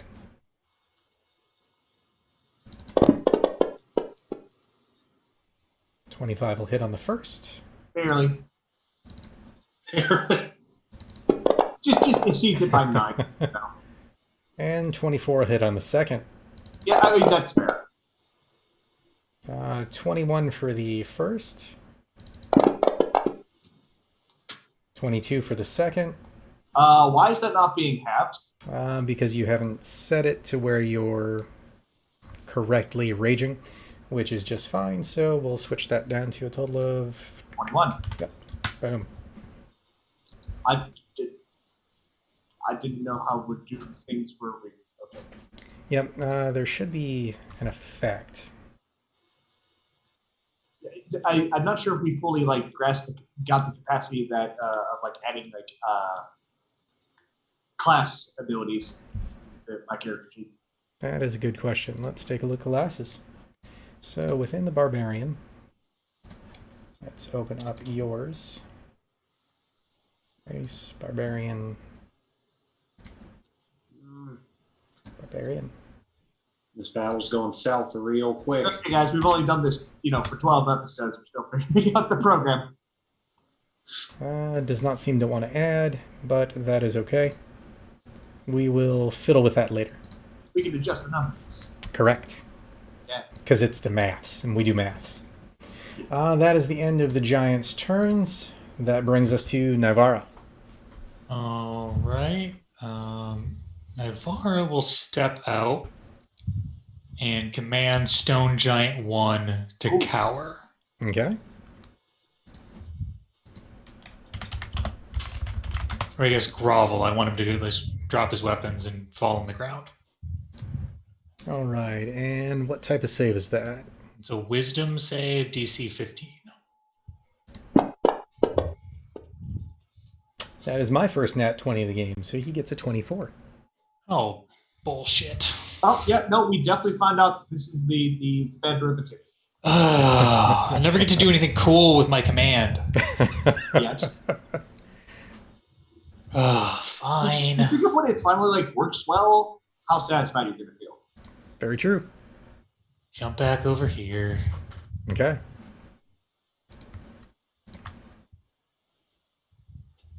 That's all I got. All right. Ark, you're up. I want to attack its great club, Okay. so I'm trying to break it, and I would that count as an attack? Let's take a quick look. Okay, because I want to understand the mechanics of this before I decide which avenue I'm taking.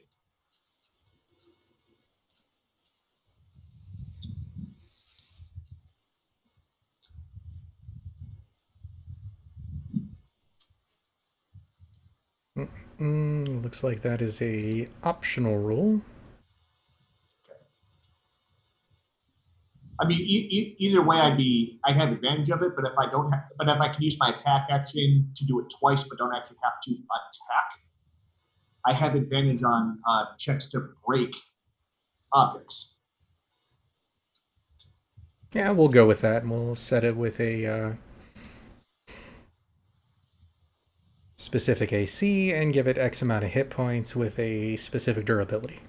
Okay, so am I making these as attacks, or am I making these as two separate attempts to break an object? Technically as an attack because it's still in his hands and it's moving around. All right, but can I still use my advantage without recklessly attacking? That I will give you. Okay, cool. Because I'm that much of a bear person. Correct. Okay, that is so it's just an athletics check, right? Yep. Or is it it's an athletics check? Yeah, it makes the most appropriate sense.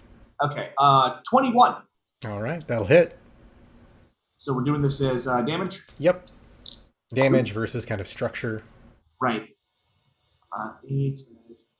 14. Okay. That is with a magical bludgeoning weapon. Yep.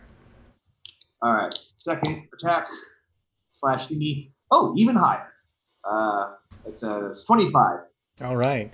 So you hit it the first time. You see it slightly kind of splinter. And then you swing around, hit it in that same spot, and it just shatters the top straight off of it.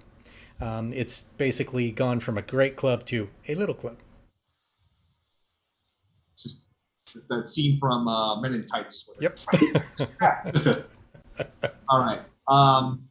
And then for my bonus action, because it's getting very real in here right now, I will go ahead and shift.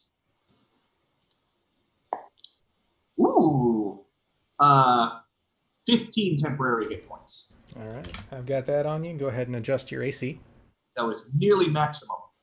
Let me adjust it back after I just switched it.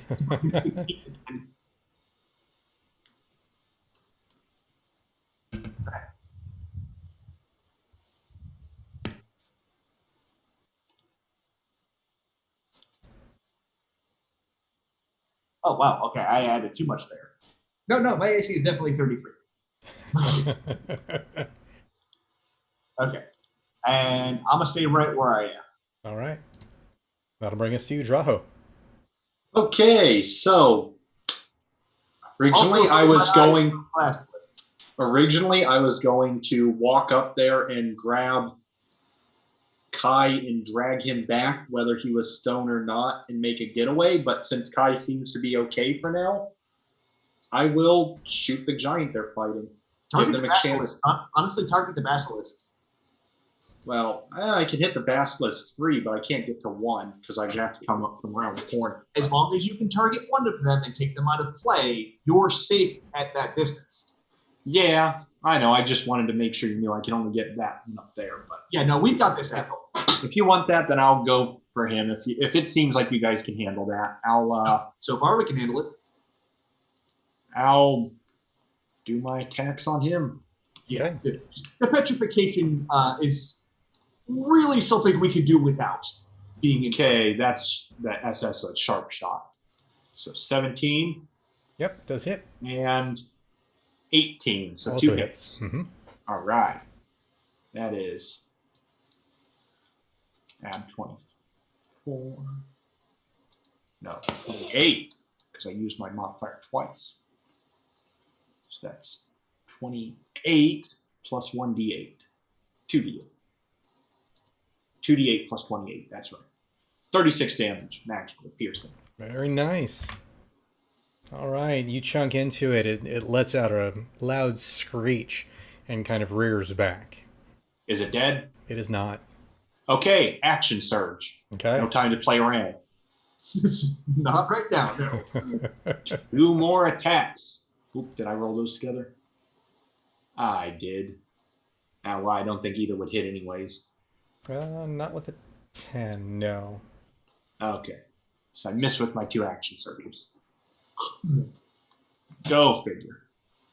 Okay, well, that's the action surge, so that's pretty much it for my turn. I'm going to continue to stand where I am. Well, no, wait. Hide behind the warlock. As per tradition. Alrighty. You're That'll such a bring us coward, to- Draho. Kibble. It's tactical. Yeah. You protect everything from, like, gut damage. That's a good thing he's got advantage, because that first one was a 1. The second, however, was a 2. That Little seems fires not off. better. And then attempts to stand in front of Nivara, but, being half the size doesn't really do much good. Yeah. See, I'm just making, like, one of those Russian nesting dolls. You put the littler one in the big one. We're just creating a sort of that setup. Alright, Basilisk 1 moves forward 20 feet. Basilisk 2 moves forward 20 feet.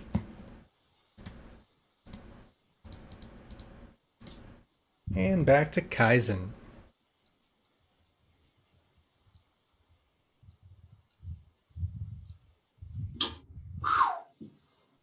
Kai, you with us? Yep, I'm All right. here. Draho, you looking? Huh? Alrighty. I have a nesting doll. Oh. So first, are you averting your gaze? Yes, I am averting my gaze. Okay. Because apparently I cannot roll a con save to save my life. See, I figured those guys wouldn't be too tough for you given your con saves.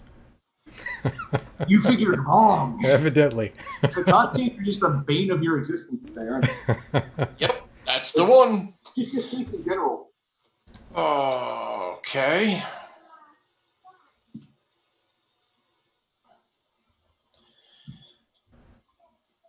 Oh, shoot. Well, then.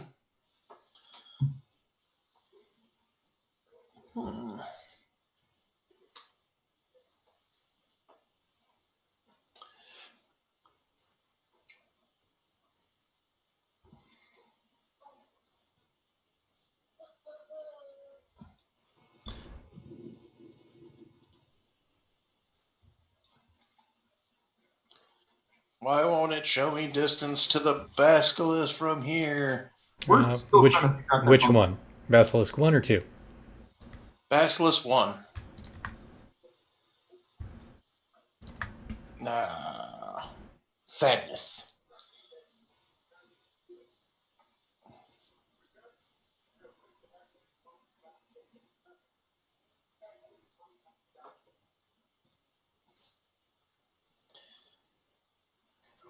Well, if I'm going to get it swung on, I'm going to go over here. Okay. Yep. There we go. There. So which one are you attacking? I'm going to attack Basilisk 3. Okay. I'm sorry, did you say 3? I don't like that number, Pedro.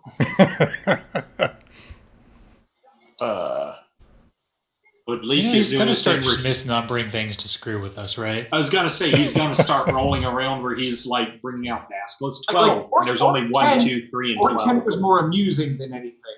Basilisk 3, not amusing. Ooh, I get to reroll that. It's like when I saw Land Shark 5. It's like, I'm sorry, 5? It's going to take 9. And for those of you who may watch another show that I don't have the license to name drop, 9.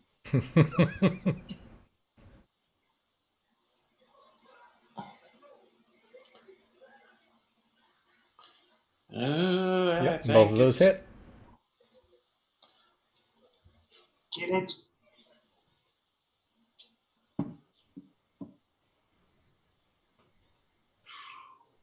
And I get to reroll that.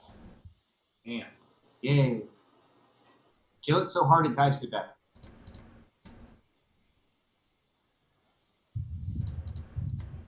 So right now is our plan to let Ark solo a stone giant while we deal with basilisks. Is that never not the plan? All right. Yep. So with that last pommel strike, you come in, stab, stab, whack, and that last pommel strike direct across the face. You see the basilisk jaw kind of dislocate. Its eyes roll into the back of its head, and it falls. Slash, flash, bad one, bad. Knocked him stone cold, I did. I like it. I like it. All right. Anything else, Kai? Let's move, attacks, bonus. I have a reaction, but something cool has to happen before I can do that. Okay. So we move into Stone Giant turn. Continuing in on Arc, which I do not have advantage this turn, correct? No, you do not, because that was not recklessly attacking. That was just me being very good at breaking things. Good plan. Yeah. I've been waiting to do that, by the way. What's your AC? Currently 17. All right, 19 will hit. Yes, it will. The 13 will not. So, we're going to unclick from you so that it doesn't do straight damage, and half of this upon half of your stuff. So 24 gets reduced down to 6 for a broken club. Aha! Tactical genius that I am. So 6. Let's see. Stone Giant 2 continues weeping to himself in the corner. And we come to Navara. We turned this around pretty well. I mean, right. To be fair, even though he isn't dead, I did kind of handle one giant first round. Yes, you did. This would have been much worse if you had not done that. So kudos. Yeah. Obligatory fear / turn is always fantastic. Crowd control. We'll pop out, and since command doesn't seem to work on this giant because he has balls of stone, apparently. Probably literally. Specifically Grant. Oh! That'll hit. Oh yeah. That will miss. Do what the eldritch. Oh, come on. Give us 17, so we know if that's the number. All right, 1 hit. I feel your pain.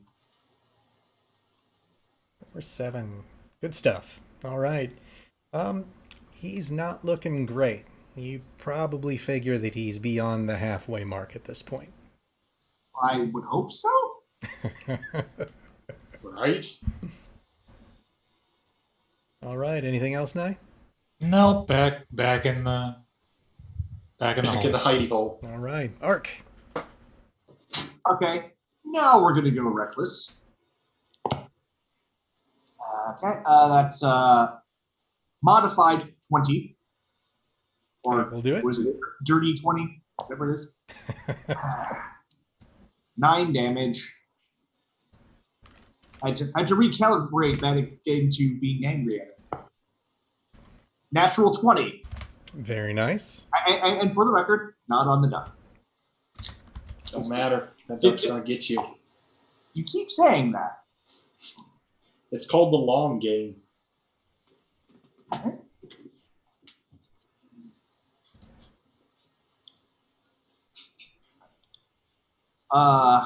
That's it's 22.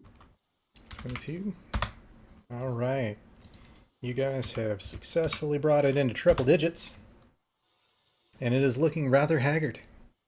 Okay, and seeing that, I'm actually going to try to goad it into coming at me. So I'm gonna go over here and just gonna come on. All right. As you step away, Yeah, let him.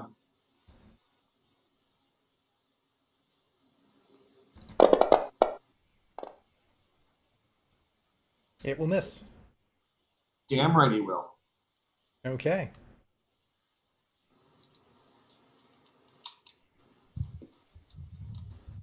All right. That it? Yeah. Okay. Brings us back to Draho.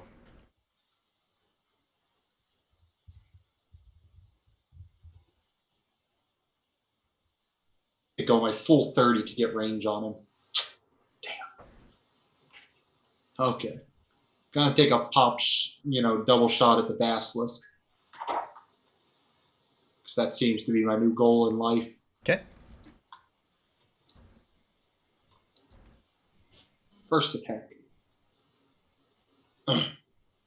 Second attack. That'll hit. 19, that should hit. So 16 damage. Very nice. Magical piercing. And just because, let's thorn him. So that's 2d6 poison and tangle him. 8 more poison damage. Brings us up to 24. Alrighty. Yes. I believe that's it. Aside from now, he gets the -10 to movement, and he takes 2d6 slashing if he moves without removing it from him. Yep. Okay. All right. Any final movement?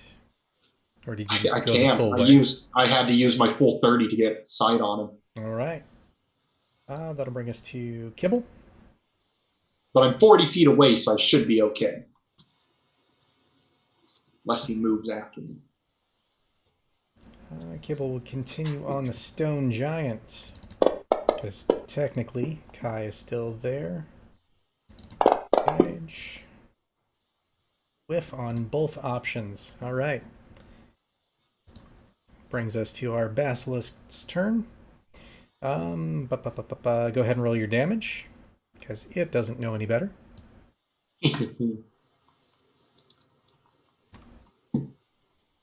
10 more slashing damage.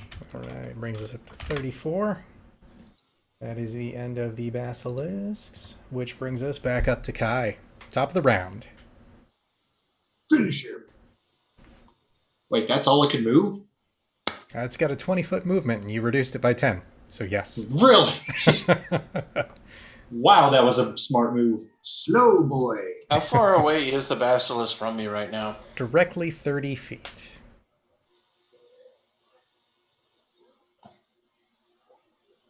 Spear him.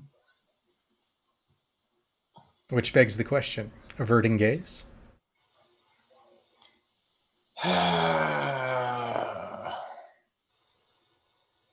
Do know if you get turned to stone, Drawho is going to rush in to grab you and drag you out. So you could I would kill hope two. if I fail this save, somebody will kill him before the end of next round. I'm just saying, if you get turned to stone, you are killing 2 characters. I Is would, that worth it? I would say avert gaze because I think longevity is better than just getting a fast kill. We've got ranged guys to deal with the basilisk. Well, no, I'm just worried about putting down the stone giant, but We've got me for that. since I cannot roll a con save, I will throw down on the stone giant. I will avert my gaze, Alrighty. and I will be a good kid. To be fair, all you have to do is really just not look past his thigh muscle. His eyes are up there.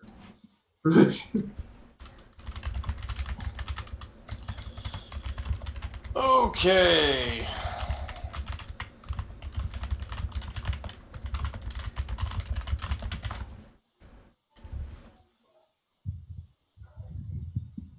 Oh, that's not going to do it.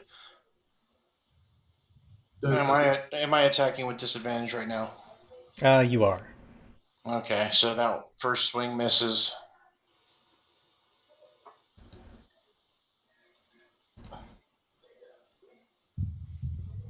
Damn. Second swing's probably going to miss. Yep, with a 13.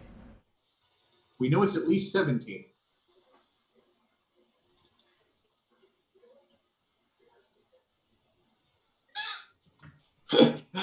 Yep. with whiff. Disadvantage is screwing you over. Who's the boss? Knew I should have just tried the save and gone with it. Anyway. Yeah, that is me at the moment. Any movement?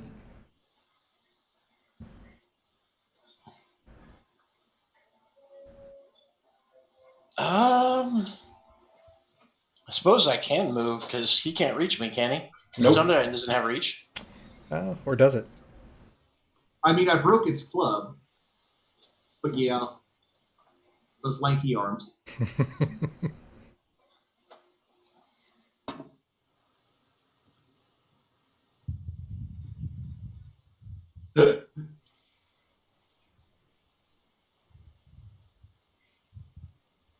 I already know.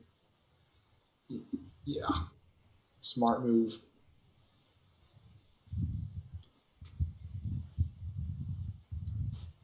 There you go. All right. Operation Arc Shield. No, that's not why I did it.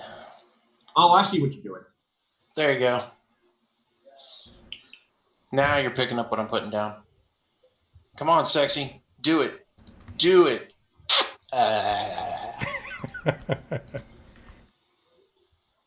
There we go.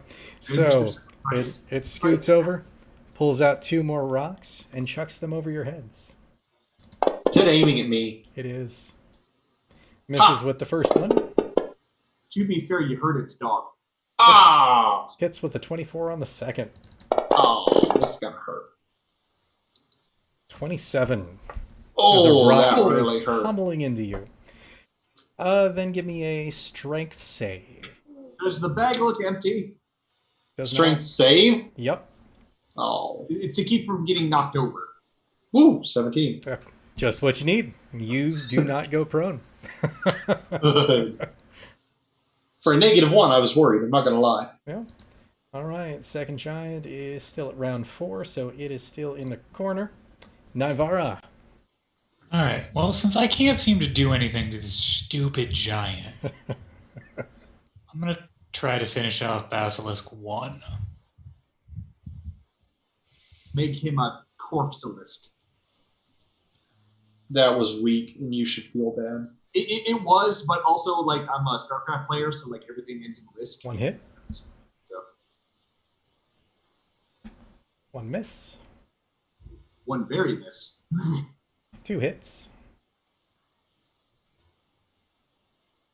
3 hits. All right. So we got 8. Nice. Nope. 9. You can do it! Another attack. Kick his ass! Yes. 15. And 23. Oh. It had you targeted on the stone giant. You were going for the basilisk, weren't you? Yes. Okay, let's make an adjustment on that then. I don't know why it had me targeted on the stone giant. That's okay. Because the DM wasn't paying attention. That is a thing. Most definitely. Or you might have just had 2 targeting lines up, because I find when I have 2 targeting lines up, it So screws stuff up. 8. That is just enough. Basilisk 1 drops. All right. I will take my freaking You know temp what we can HP. do? You know what we can do after we after I inevitably skin the basilisk? We can make a handbag.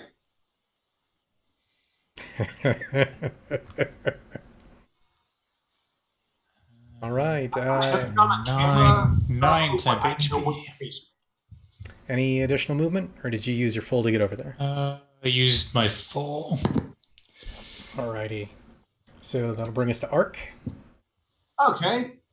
Does his rucksack seem empty? It does not.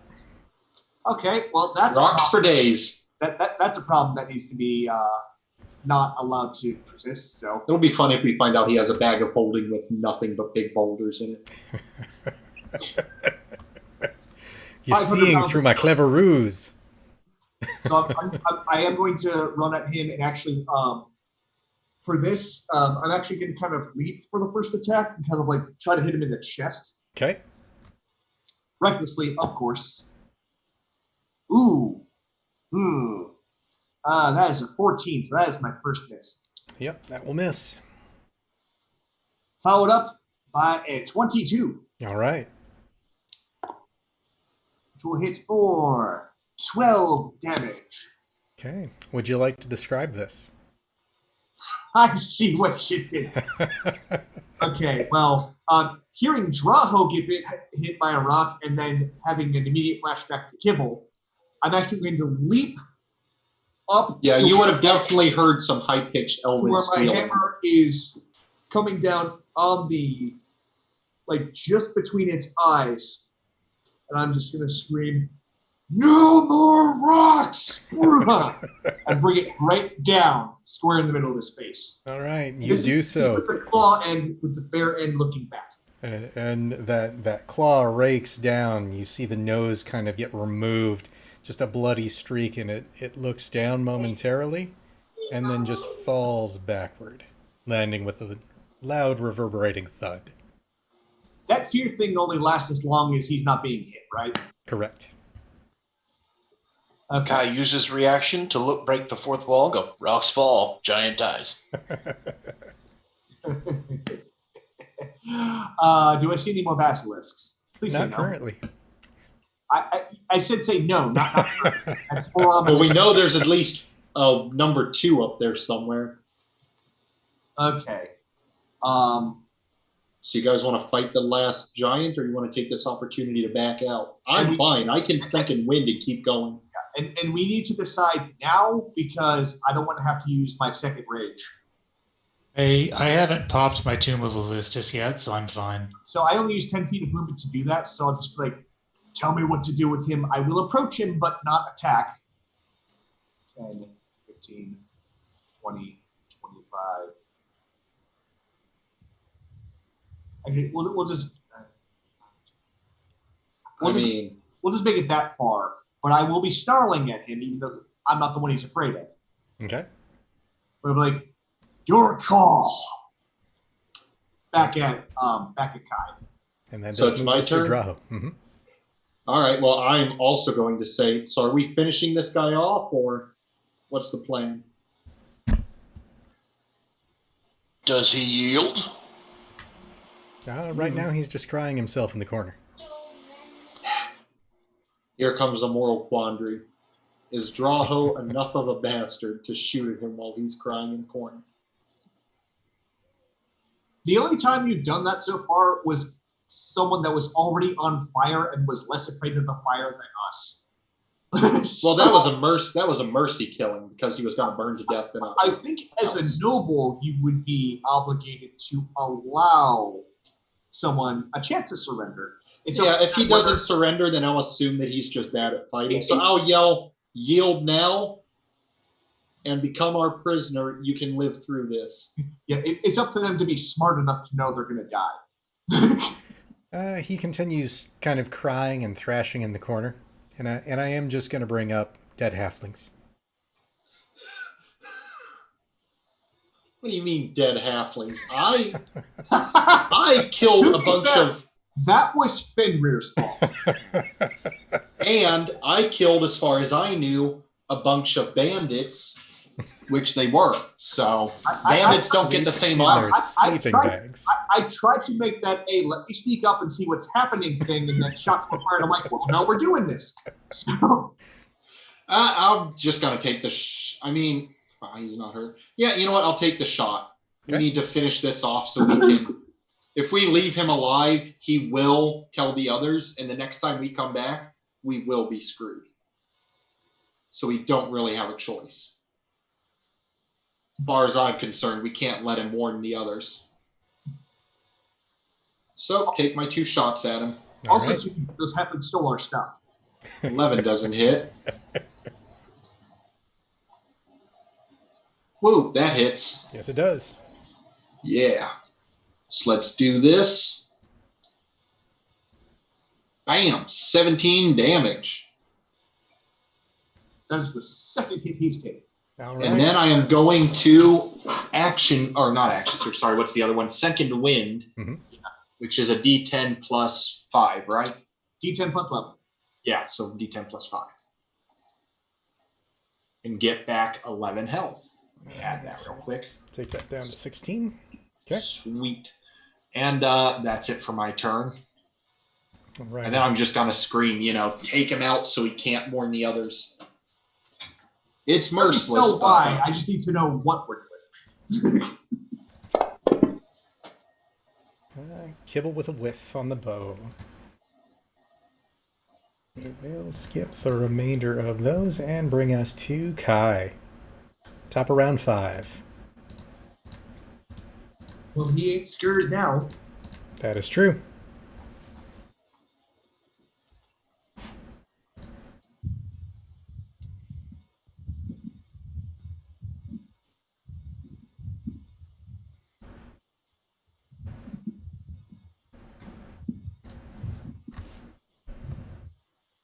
Oh wait, I still had another arcane shot, didn't I? You did. I thought I'd used them both. Could I use it retroactively to vine him? Not since we've switched turns. Okay, that's fair. Give him a sporting chance. Yeah, I for some reason I thought I used it on the both basilisks. I just realized don't think so. No, I don't think I What's did. your first one? Yeah. The old-fashioned way. Ark, how are you looking? Oh, I'm not even half dead. I'm ready to go. It's simply a flesh wound. I mean, it's a lot of flesh, but yes. I'm good. You don't need to heal me. Well, I guess I was suggesting that might be an option, as I can't reach this guy. I mean, if you want to, you're currently the only one here who can heal without potions. Yeah, so I'm gonna kind of saunter up and pat you on the back and be like, "Go get him, big guy. Have 10 hit points." And hold. Smash. All right, drops it down from 21 to 11. Add everything, Kai? Yeah, for the moment. Okay. Let's see. Giant speed is 40. So 5, 10, 15. Attack of opportunity. Yep, go for it.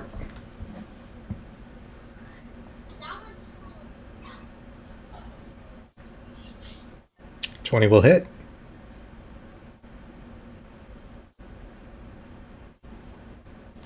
Any additional divine smite on that? Yep, that's a big spell right there. Cool. All right, so 30 total damage as he walks into your glaive. Literally. I immediately regret my decision.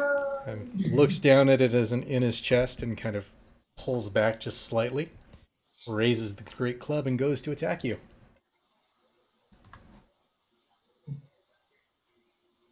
You gotta regret challenging us. 21 and 20. For 21 and 23. Ooh. Mm-hmm. That is the Giant's turn, bringing us to Navara, as he soundly thumps into Kai twice. I would just like to, no pun intended on this one, point out that when you impaled him, you made him, pun fully intended, holy. What sort of damage are we looking at on this guy? He is definitely beyond half. Okay. Then I'm not wasting a spell slot on him. All the Eldritch Blasts. Okay. Them bracers were the best thing ever. Yeah. Of everything we found, that come seems on. to be the best. It's just a shame you can't make the most of it. There we go. All right, one hit. And I agree. I'm very glad I ran across those in the magic appendix. 14. All right, looking very good. So that blasts into his chest, widening that hole a bit more, and you can nearly see the rib cage beneath at this point. Any That additional was movement? all my movement, and I don't have a bonus action, so that is it for me. Right, Ark, you're up. Okay, seeing how much he hurt my new friend, that club needs to go away. So we are breaking the club. That is a 17 on the club to hit. Okay. All right. Let's see, if I had this coated in adamantium, it would be an automatic critical as long as I hit it. Just like that is 13 damage. Okay. And then second thingamajig is 22 to hit. Mm-hmm. And damage is an additional 12. All right. So you do that initial hit. It gets that same initial crack, but the second strike doesn't quite get through it. It looks like it's still functional, but it may break on its next swing. And okay. And since I have bonus action with nothing to do with it right now, I'm going to be like, I bet you can't even hit that. Alrighty, that'll bring us to Draho. All right. Well, you know what I'm going to do? Of course, he definitely won't hit me with it if you kill him first. The fighter thing to do right now would be to attack twice. But is it the noble thing to do? Oh, damn. Yeah. Yeah. Oh Lord! Yeah. 2 wins in a row. Holy shit! Yep. That's about how it's going. My lord, you can stop firing warning shots now. They're not warning shots. I'm really hard to focus when your hand's shaking. Quick, have the giant make a performance check, because clearly Draho's trying to make it dance. Just so the viewers can see. It's two natural ones. Back to that.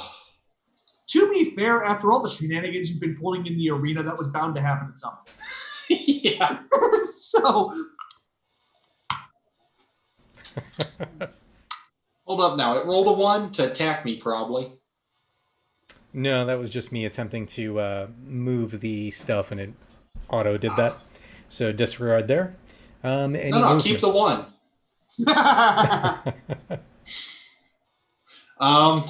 Yeah, I do want movement, actually. Boop, boop.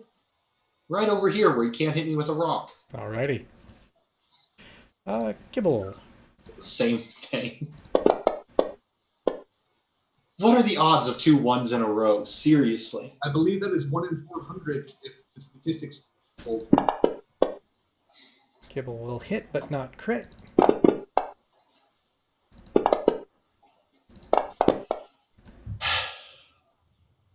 And brings it close to the threshold of death. So you see a pair of arrows kind of sticking out of its chest at this point. It's breathing heavily, not looking good at all. Top of the round, Kai.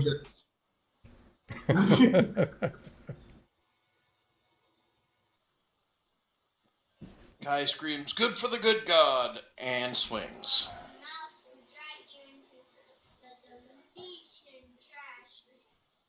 There's a hit. Is this going to be enough?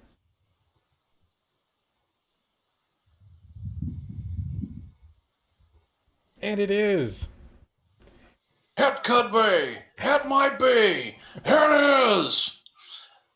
I stab that dude in the chest, retrieve the glaive all the way back to choke up, and I come all the way around to hit him with the butt of it under the jaw. All right.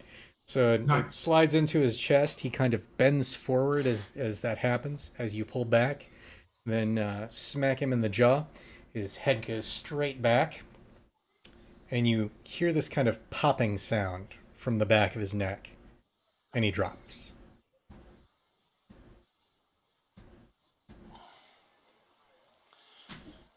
Before my rage ends, just on general principle, I am finishing breaking that club.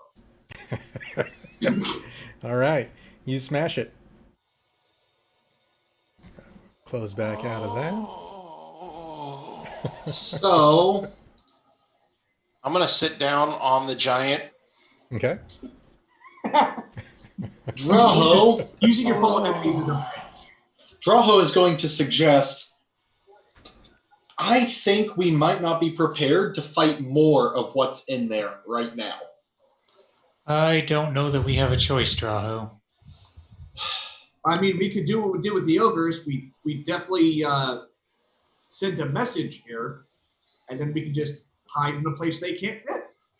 And Well, then my back theory is we had that bridge, right?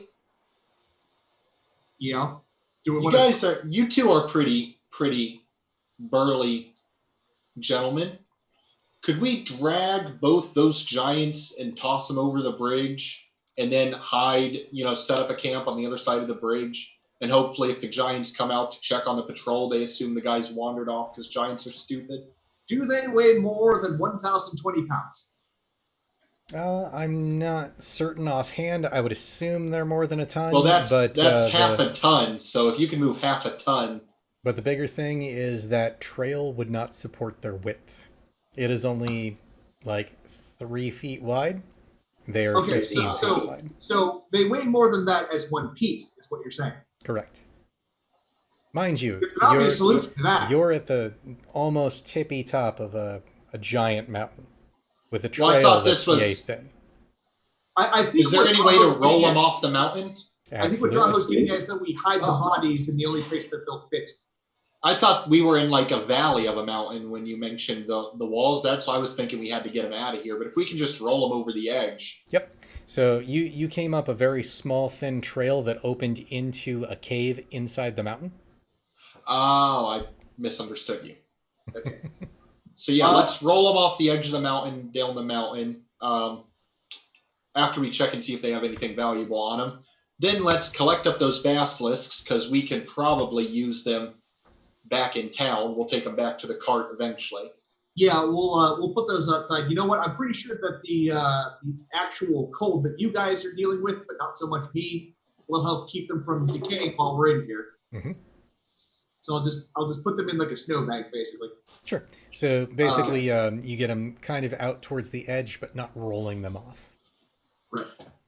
Okay. Well, as long as they're basically, I want to leave them in a way where if stone giants come out to look for them, they just assume they wandered off because stone giants are dumb. If Kai's okay, I'm going to take him like back toward like where the doors were, the big iron doors.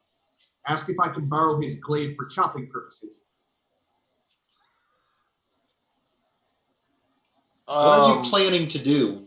Well, if I can't move the stone giants as one big piece, I need to make them into smaller pieces, and my hand axes are going to take longer than a blade. Guy is going to lay on hands himself for 15 points. Okay. Because ow. Yeah. Let's see. 15, so that'll bring you to 32 wounds. I was gonna say if you guys want to just like take the limbs off, I can drag them all outside.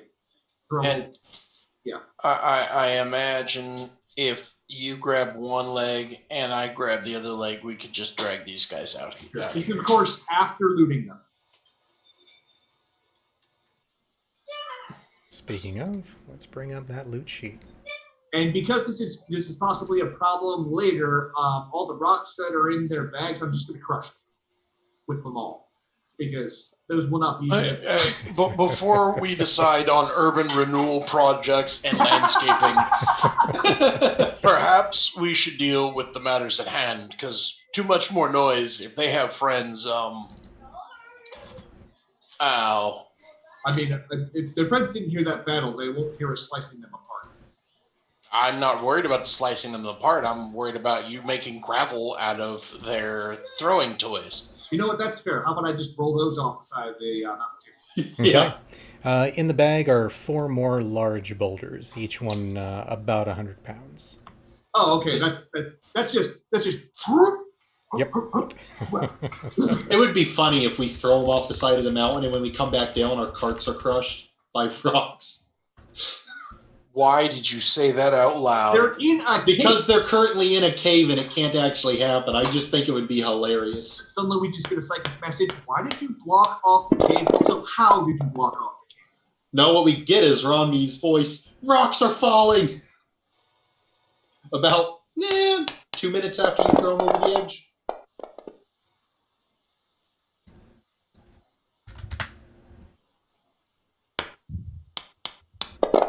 Basically, while you do that, I just got this ultra pack mule ability. I am using it. Yeah, while they're doing that, Drawho's got to keep an eye on the opening and make sure if something comes out, he gets the drop on. There are a lot of dice rolling. I'm concerned. That's probably perception checks to see if anyone inside that building knows what happened out here. No, because there are D6s going along with that. Meanwhile, I'm doing my Master Roshi training right now. Nope, I believe in random treasure, so I was rolling for that. On those bodies, Then keep rolling by all means. Yeah. you find 57 copper, 41 silver, 26 gold, and 7 platinum. Nice. They weren't lying when they said they had money. Mm-hmm. I mean, they not only did they have their own money, that they've got Dragon Court money. So that's it? That's all they had? That is all they had. No magic items, and you broke their clubs. Yeah, well. Yeah, well, they deserved it. Okay, well, like I said, once Lark's done dismantling the problem. They felt the wrath of my stalagmite. Once Lark's done dismantling the problem, if nobody's walked out the door yet, I'm going to ask everyone what our plan is. Do we want to keep advancing as we are, or do we want to fall back and rethink our strategy? Well, considering that was just 2 of them and 2 of their puppies, I think an actual discussion would probably be due. Plus, it's kind of late in the day, so we should maybe see if we can find a portion of that little castle area to hide in, because I don't think they're fitting. Yeah, well, it's early afternoon. If we go back and strategize, we can come back at night. They'll probably be I'm asleep. pretty sure the castle area is like an outer wall that is accessible only from inside the cave. All I know is that we just made a small avalanche out of corpses. I did. Well, yeah, if we can get in the wall somewhere to take cover, because I Take think full waiting. responsibility for being a potential douchebag to somebody who is probably just trying to get along with their day. I mean, look at it this way. Maybe the dragon won't be hungry when we find it. Yeah, I think we should take cover and wait till nightfall to go again, because they'll probably be asleep come nightfall. And we can at least sneak past most of them. Because I'm assuming, like most things, they're on a day rotation. So at night, most of them should be asleep.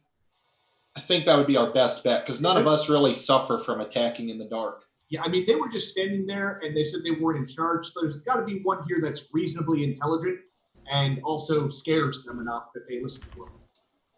I will point out that I don't sneak. It's not in the playbook for me.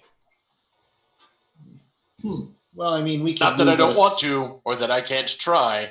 I'm just saying, it never, ever goes well. Actually, I think we can fix that. Oh, do tell. Well, Is this our favorite kobold spell? No. I'm going to take my cloak and sort of feel it and go, this beautiful Reiklandmere cloak made of the finest fabrics happens to be an item from my ancestors known as an elven cloak. I would be willing to let you borrow this until we are done.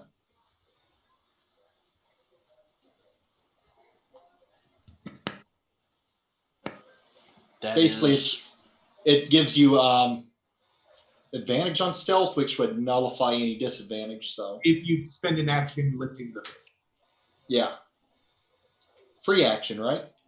No, it's an action. Mm-hmm. Oh, it's an action. So you just put it on before we do anything. But yeah. I mean, to be fair, the classes that would be very valuable to, that's extremely valuable to them, so an action's worth it. Yeah. That would give me a standard roll. Yep. Not that my standard roll is terribly useful. But it's better than disadvantage. Mind you, does require attunement. Yeah, but I mean, we were about to just take cover, so we'll have an hour. Mm-hmm. Yeah. And I don't need it because I've got elven chainmail, so right. I just keep it because I got it with my dragon. Right. So it came with the pseudo dragon. Okay, so that's just another set of gates up there, I assume, like a portcullis? Correct. Okay. And there don't seem to be any kind of doors on either end. Wait, It looks like there might be the looks of one to the right. And the left. No, so those are basically like doggy doors for the basilisks. Definitely don't want to go into either of those. Not yeah. not unless we have a familiar or something to scout, which we don't. Yeah. Well, we have Kibble, but he's not in any shape to go I snooping don't around. want Kibble to be a lawn ornament. So specifically, with the giants and basilisks defeated, and you find yourself staring at a 15-foot wide, 20-foot tall, double rusty gate is what those are, set into the stone walls on the north side of the cave. Hanging on that gate is a large brass sign. Do you go closer to inspect? I would. I will, yeah. Okay. In common, it reads, "All who enter here with avarice in their hearts are cursed to a swift fortune and swifter death." And while the gate blocks your way, you can see that what used to be a large chain, possibly something that was attached to the anchor of a great sailing vessel, lies broken on the ground. Huh. Huh. That's what I said. Well, I don't think any of us have avarice in our hearts. I'm here just to make sure a thing that's supposed to be off is still off. Spoilers if not. Hey, Draho's an optimist. like I'm not here for greedy reasons, but if there happens to be treasure along the way. Well, yeah, that's what I mean. Right. We weren't told by the guy that made this cave that we can't loot it. We just have to reset the traps if nothing's wrong. I'm just a little bit of meta here. I'm betting Cave of Wonders rules. All right, I guess I'll check and see if I have any avarice in my heart. It's not Spoiler to- alert, I'm you going do. to reinvest it in the economy. Hey, I have strongly been supportive of everything. Just because I want to make a little money off the side of my adventuring doesn't mean I'm a bad person. But it's not like you're hoarding that money. It's circulating. That's So, right. honestly, you've made yeah. jobs. You don't Yeah. have an offshore account. That's Oh, yeah, I've been putting my money back into the economy, and I'm technically on the hook for a 1,500 gold loan. So, I mean, also possibly several months of our service. yes. I'm making a lot of debt for a guy that says he's a good businessman. So so is this gate broken? Seems to be. Looks like you'd probably just push it open. Okay, then I'll just push it open and take a deep breath. Okay. Stop the shaking in my hands and step through. Entering through the gate brings you into what almost feels like a courtyard. A large stone building, much like the stone exterior, but much more building-like, is set against the far northern wall, carved from the very stone of the cave. Before you, the floor is covered in overgrown fungus, moss, some of which seem to be radiating a dull, ambient glow. Ooh, bioluminescent mushrooms. Okay. Bioluminescent mushrooms. I think first order of business is finding a place to hide that giant's can't fit. Yeah. Yeah, we need to find a place to take cover and give him time to attune the cloak and basically rest up so we can continue the attack. And come Yes. up with tactical options. Yeah. I need a significant rest before I will be Yeah. useful again. Yeah. So let's try to find something that has a less than 10-foot tall doorway. Would be nice to have an item that produces a Lehman's tiny hut. or I remember I once had this neat little thing that turned into a giant adamantine guard tower from a pocket. It was a pocket tower. That was so awesome. Complete with arrow slots. All right. So do we find anything that seemed to be like doors? that just lead to like buildings and or what would have been businesses at one point? So it's just the one cavern that leads up to that particular building. Coming up to that, you can see wooden boards with nails sticking out of them kind of litter the carved steps up to the door of the building before you. The main doorway is exposed and is hanging slightly askew in disrepair. Is there anything written on the boards like keep out, turn away? Nope. Seriously, dude, stop ripping these off the wall. No solicitors. Nope, but go ahead and give me investigation checks. Yeah. I'm not good at this because I'm not. Okay, I got a 0. That's a Natural door. 1 Most definitely a Natural 1. door. and bingo. So 15, that's probably good. Yep, 15 will do. What is it? A 5? Well, you rolled twice, but your first one was a 17, so... It's disadvantage. Oh, right. So yeah, 5. So Draho, you don't notice anything on the doors, but as you were walking through up to the door, through the fungal plants, you notice that some of them have been gnawed upon, and that there are splotches of blood that are pervasive throughout the cavern entrance that seem to range in age between a day or two to maybe a couple months. I am going to point this out to the party and say, do any of you have experience with tracking? Can you discern anything from this? I have some experience with tracking. Nature or tracking, either way. But What can you tell me about this blood? Let's find out what I can tell you about that blood. That is, let me check my skills. 10. 10. Okay. I'm average. So, you would think that given where they're kind of dispersed at, it's probably where the giants were feeding the basilisks. Was around that area. Mm-hmm. So we aren't resting near the basilisk's feeding hole. Yeah, no, they'll probably smell us. And by us, I mean me.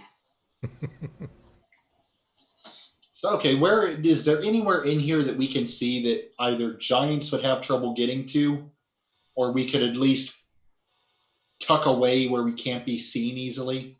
Not within the cave, because again, it's much like the outer cave. It's just kind of a big open round space up to the building that is at the end of the cave. Okay. So the question is, do we want to inspect that building to see if it's safe to tuck out there? The thing is that the further in we go, the more we risk drawing attention. And yeah, our new companion here does need to rest. Now, mind we you, all need to rest. The doors that you see, those are only 10 foot tall. Oh. You know what? This looks like the area around where they were feeding them. Let's try to go. Let's just go. If it's 10 foot, odds are the giants aren't getting in there. See if Kibble can scout ahead to see if there's like an area that's fitting the needs that we have right now. Okay. Yeah, let's see if we can have Kibble scouted out because he's pretty sneaky. Sure. I have a question. Mm-hmm. Yeah. Does Lord Draho still have his box friend? Yeah, in the wagon. I don't bring him with me. Okay. He doesn't like to leave his damn box, and I can't drag my box around. He also seems not like cold very much, and that too. Last time I checked, those of his ilk had an innate ability to shape stone. If we could find a place with a reasonable entrance, I can mold earth. Then you could close up an entrance until the next day. Oh no, that would require a lot of cooperation. He doesn't really want to help us right now. He just doesn't want to. I think the idea is that if you spend enough time using mold earth to like carve out an area we can all fit in. I can't. It has to be loose dirt. It can't be solid. It has to be loose dirt. Gotcha. That's the downside to it. Why I didn't put a wall up to protect me from getting stones hurled at me. Gotcha. Which is why stone shape is awesome. Yeah, but I only get one. Well, technically 2 cantrips as an arcane archer and nothing else. So.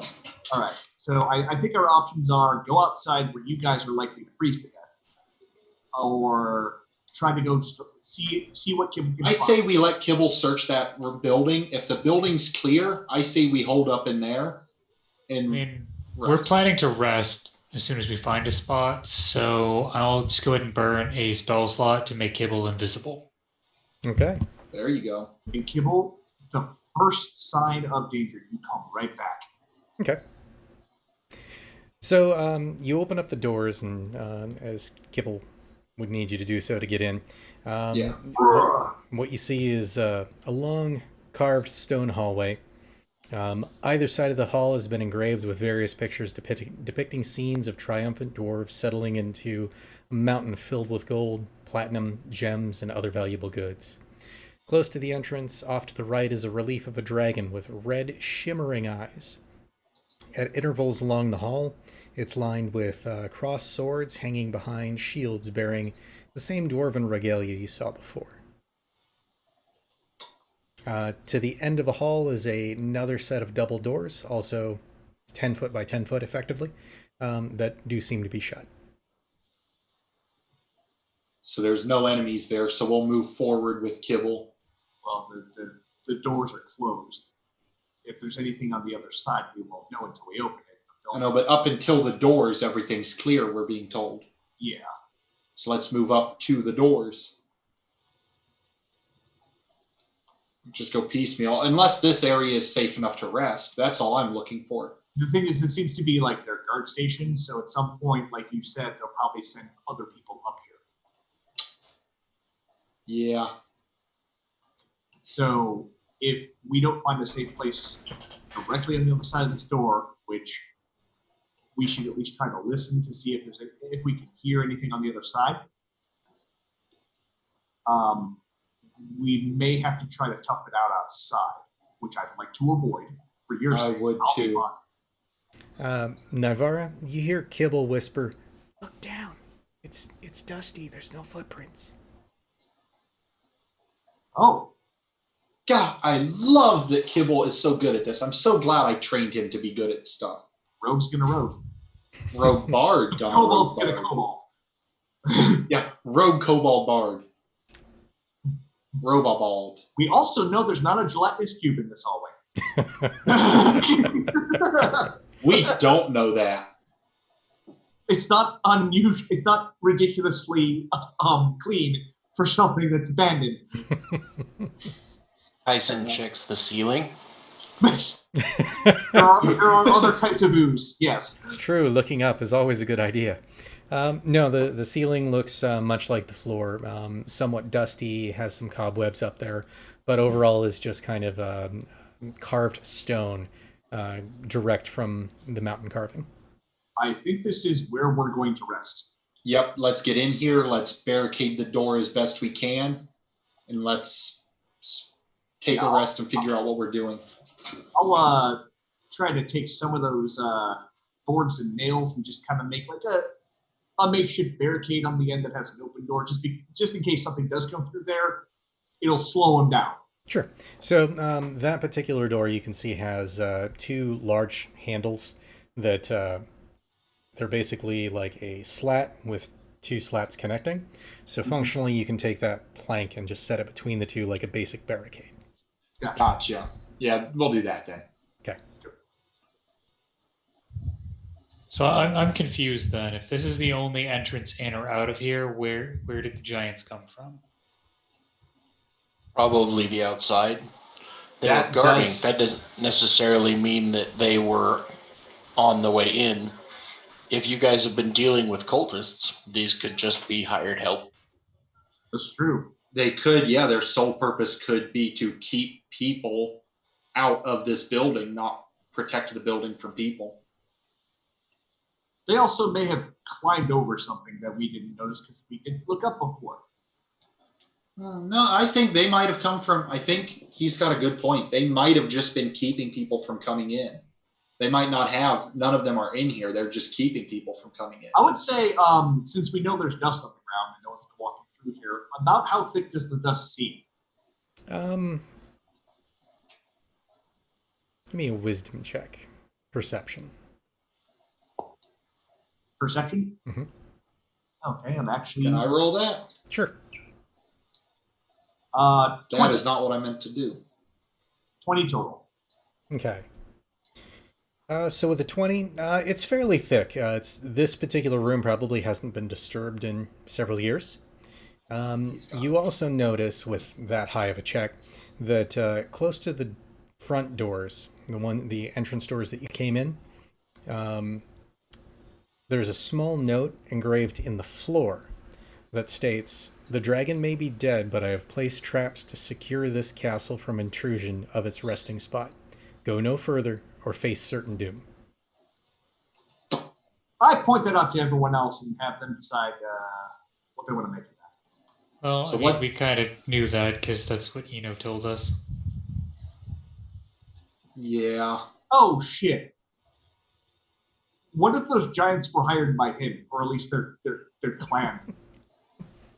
Well, if that's the case, we'll tell him to hire some more when we get back to town. More than that, I would like to have thought he would have said, "Oh yeah, BT Dubs." I assume he would have told us if that was the case. It would be funny if we find out that all we've been doing since we came up this way is just killing his employees. So Ito, the security measures, they didn't have insurance policies, did they? Like, we have to send money to their next of kin. Like that would have been relevant information for him to tell us before giving us this quest. To be fair, he's very old, and from what we could tell, he does not have a pensieve, so he can't just wand out some of his memories and put them in a bowl. All he could remember when we asked him Your if he had any workman's comp traps. claims are going to be ridiculous. All he could remember when we asked him if there were any He's a traps PR was that there were a lot of holes. That's all he told us when we asked about traps. I remember there was holes. So We totally forgot to name drop him and see if that did anything. no, I just assumed those guys were sent by Dragon. I'm on the board. The Corporate. Dragon cultists sent them to keep people from coming in here because they don't want us to see the truth about the dwarves having won. It's a huge conspiracy they're covering up. Solve. Draho logic.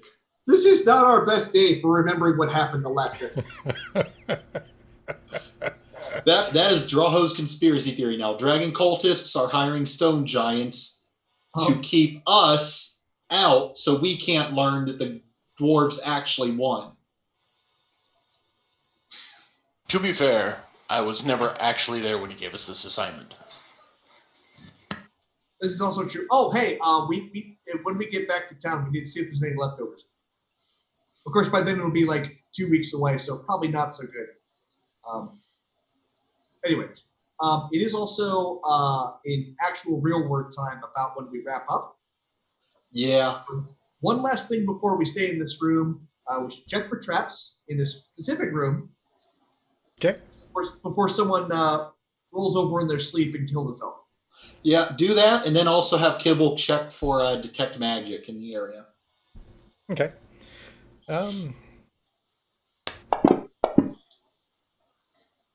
Not seeing any particular traps after he ritually casts, though. He does point out that the shimmering dragon eyes seem to be magical. Let's, Okay. if we're going to rest, he can identify those. Yeah. Can he? He can attempt to. Yeah, let him attempt to identify. Okay. He goes through the process of doing so and comes back with, evidently they're not magical. Whatever's behind them must be magical. Behind them. Do you know the type of magic? Wait. I've seen this trick before. Everything's fine till you pry the gem out of the eye socket, and then bad things happen. This is true if we do the greedy thing. But, Kibble, could you tell what kind of magic it is? I think it's evocation. Yeah, okay. We are not touching that at all. Boom, boom magic. Yeah, that everyone, like, actually, how long is this hallway? It is 50 feet. And that dragon is on the far end? It is about in the middle. Okay, Great. so we're going to sleep away from that. Okay. I'm No going one- to specifically stay out of. I'm going to factor what would be roughly a cone shape from the eyes and stay outside of that. Okay. I'm also gonna sleep like on the side closest to it from everyone else, with my shield next to me. All right. We're all preparing for like a surprise gout of fire while we're sleeping. That's how you know you're resting comfortably. So while they're all preparing for their imminent doom and doing If you're the evident, identifying and you have an whatnot, equal share in that doom. I am going to take a short rest and burn the rest of my hit dice to regain some health before I nappy time. Okay. Yeah. Are we making this a short rest or a long rest? It's up to you guys. I personally would rather do the long and go into it fresh. Plus, I want to go at night when there's less chance of any. I would like You're to not be missing my- exhausted. Yeah, That too. I want hit points. That's again, what I want. Again, when we got in here, it was late. It was late afternoons Mhm. or mid afternoon. So it's like, okay, this would be a good time to try to actually sleep. Yep. Yeah, and who I knows? say Next long week, some rest other to get party rid- members might catch up. Yeah. Actually, before we do this, do we have any paper or the chalk? There's 20 pieces of paper, several books, and the chalk in the cart. Can we just No. Those books are occupied. I described what they were. I have stuff to write on in here. Okay, whoever is taking watch at any given time has to tell them that. But also because apparently because Graho gets mad at people for falling asleep when nothing wrong happened, we should maybe put a little arrow that says no touching. Well, you guys have got Draho so paranoid that during his 4 hours of light meditation that he's required daily, he spends it in extreme paranoia of the gate guard falling asleep. And then he spends the rest of the shift taking a guard shift with whoever's on guard shift. You guys have him so paranoid he can't take an actual rest. That was Frostgar's fault. I'll have you know. Frostguard That was Ark, actually Ark's fault. That was actually they both fell asleep on watch. yeah, two but you separate told me to occasions. take my boots. I can no longer trust anyone to stay awake. He's gonna take 2 levels of Warlock, no 3, just so he can get the book and never sleep. So, Draho to is make sure just that, paranoid enough to make a deal with a demon to get out of sleeping. just to make sure I'm hearing the plan right, Ark, Draho, Nivara are taking long rest. Kaizen is taking a short and then a long rest. Yeah, pretty much. All Well, right. Kibble's taking a long rest too. He He's needs taking a it. nap before going to sleep. Okay. So we'll go ahead and call it there. We'll All right. deal with all of the resting between games. Pretty much, you guys should be fine, barring anything incidental. Yeah. And then we'll come back here next week, potentially with fresh party members catching up. And beyond that, thanks everybody for watching. Join us again next week. Have a good one. Hi, audience.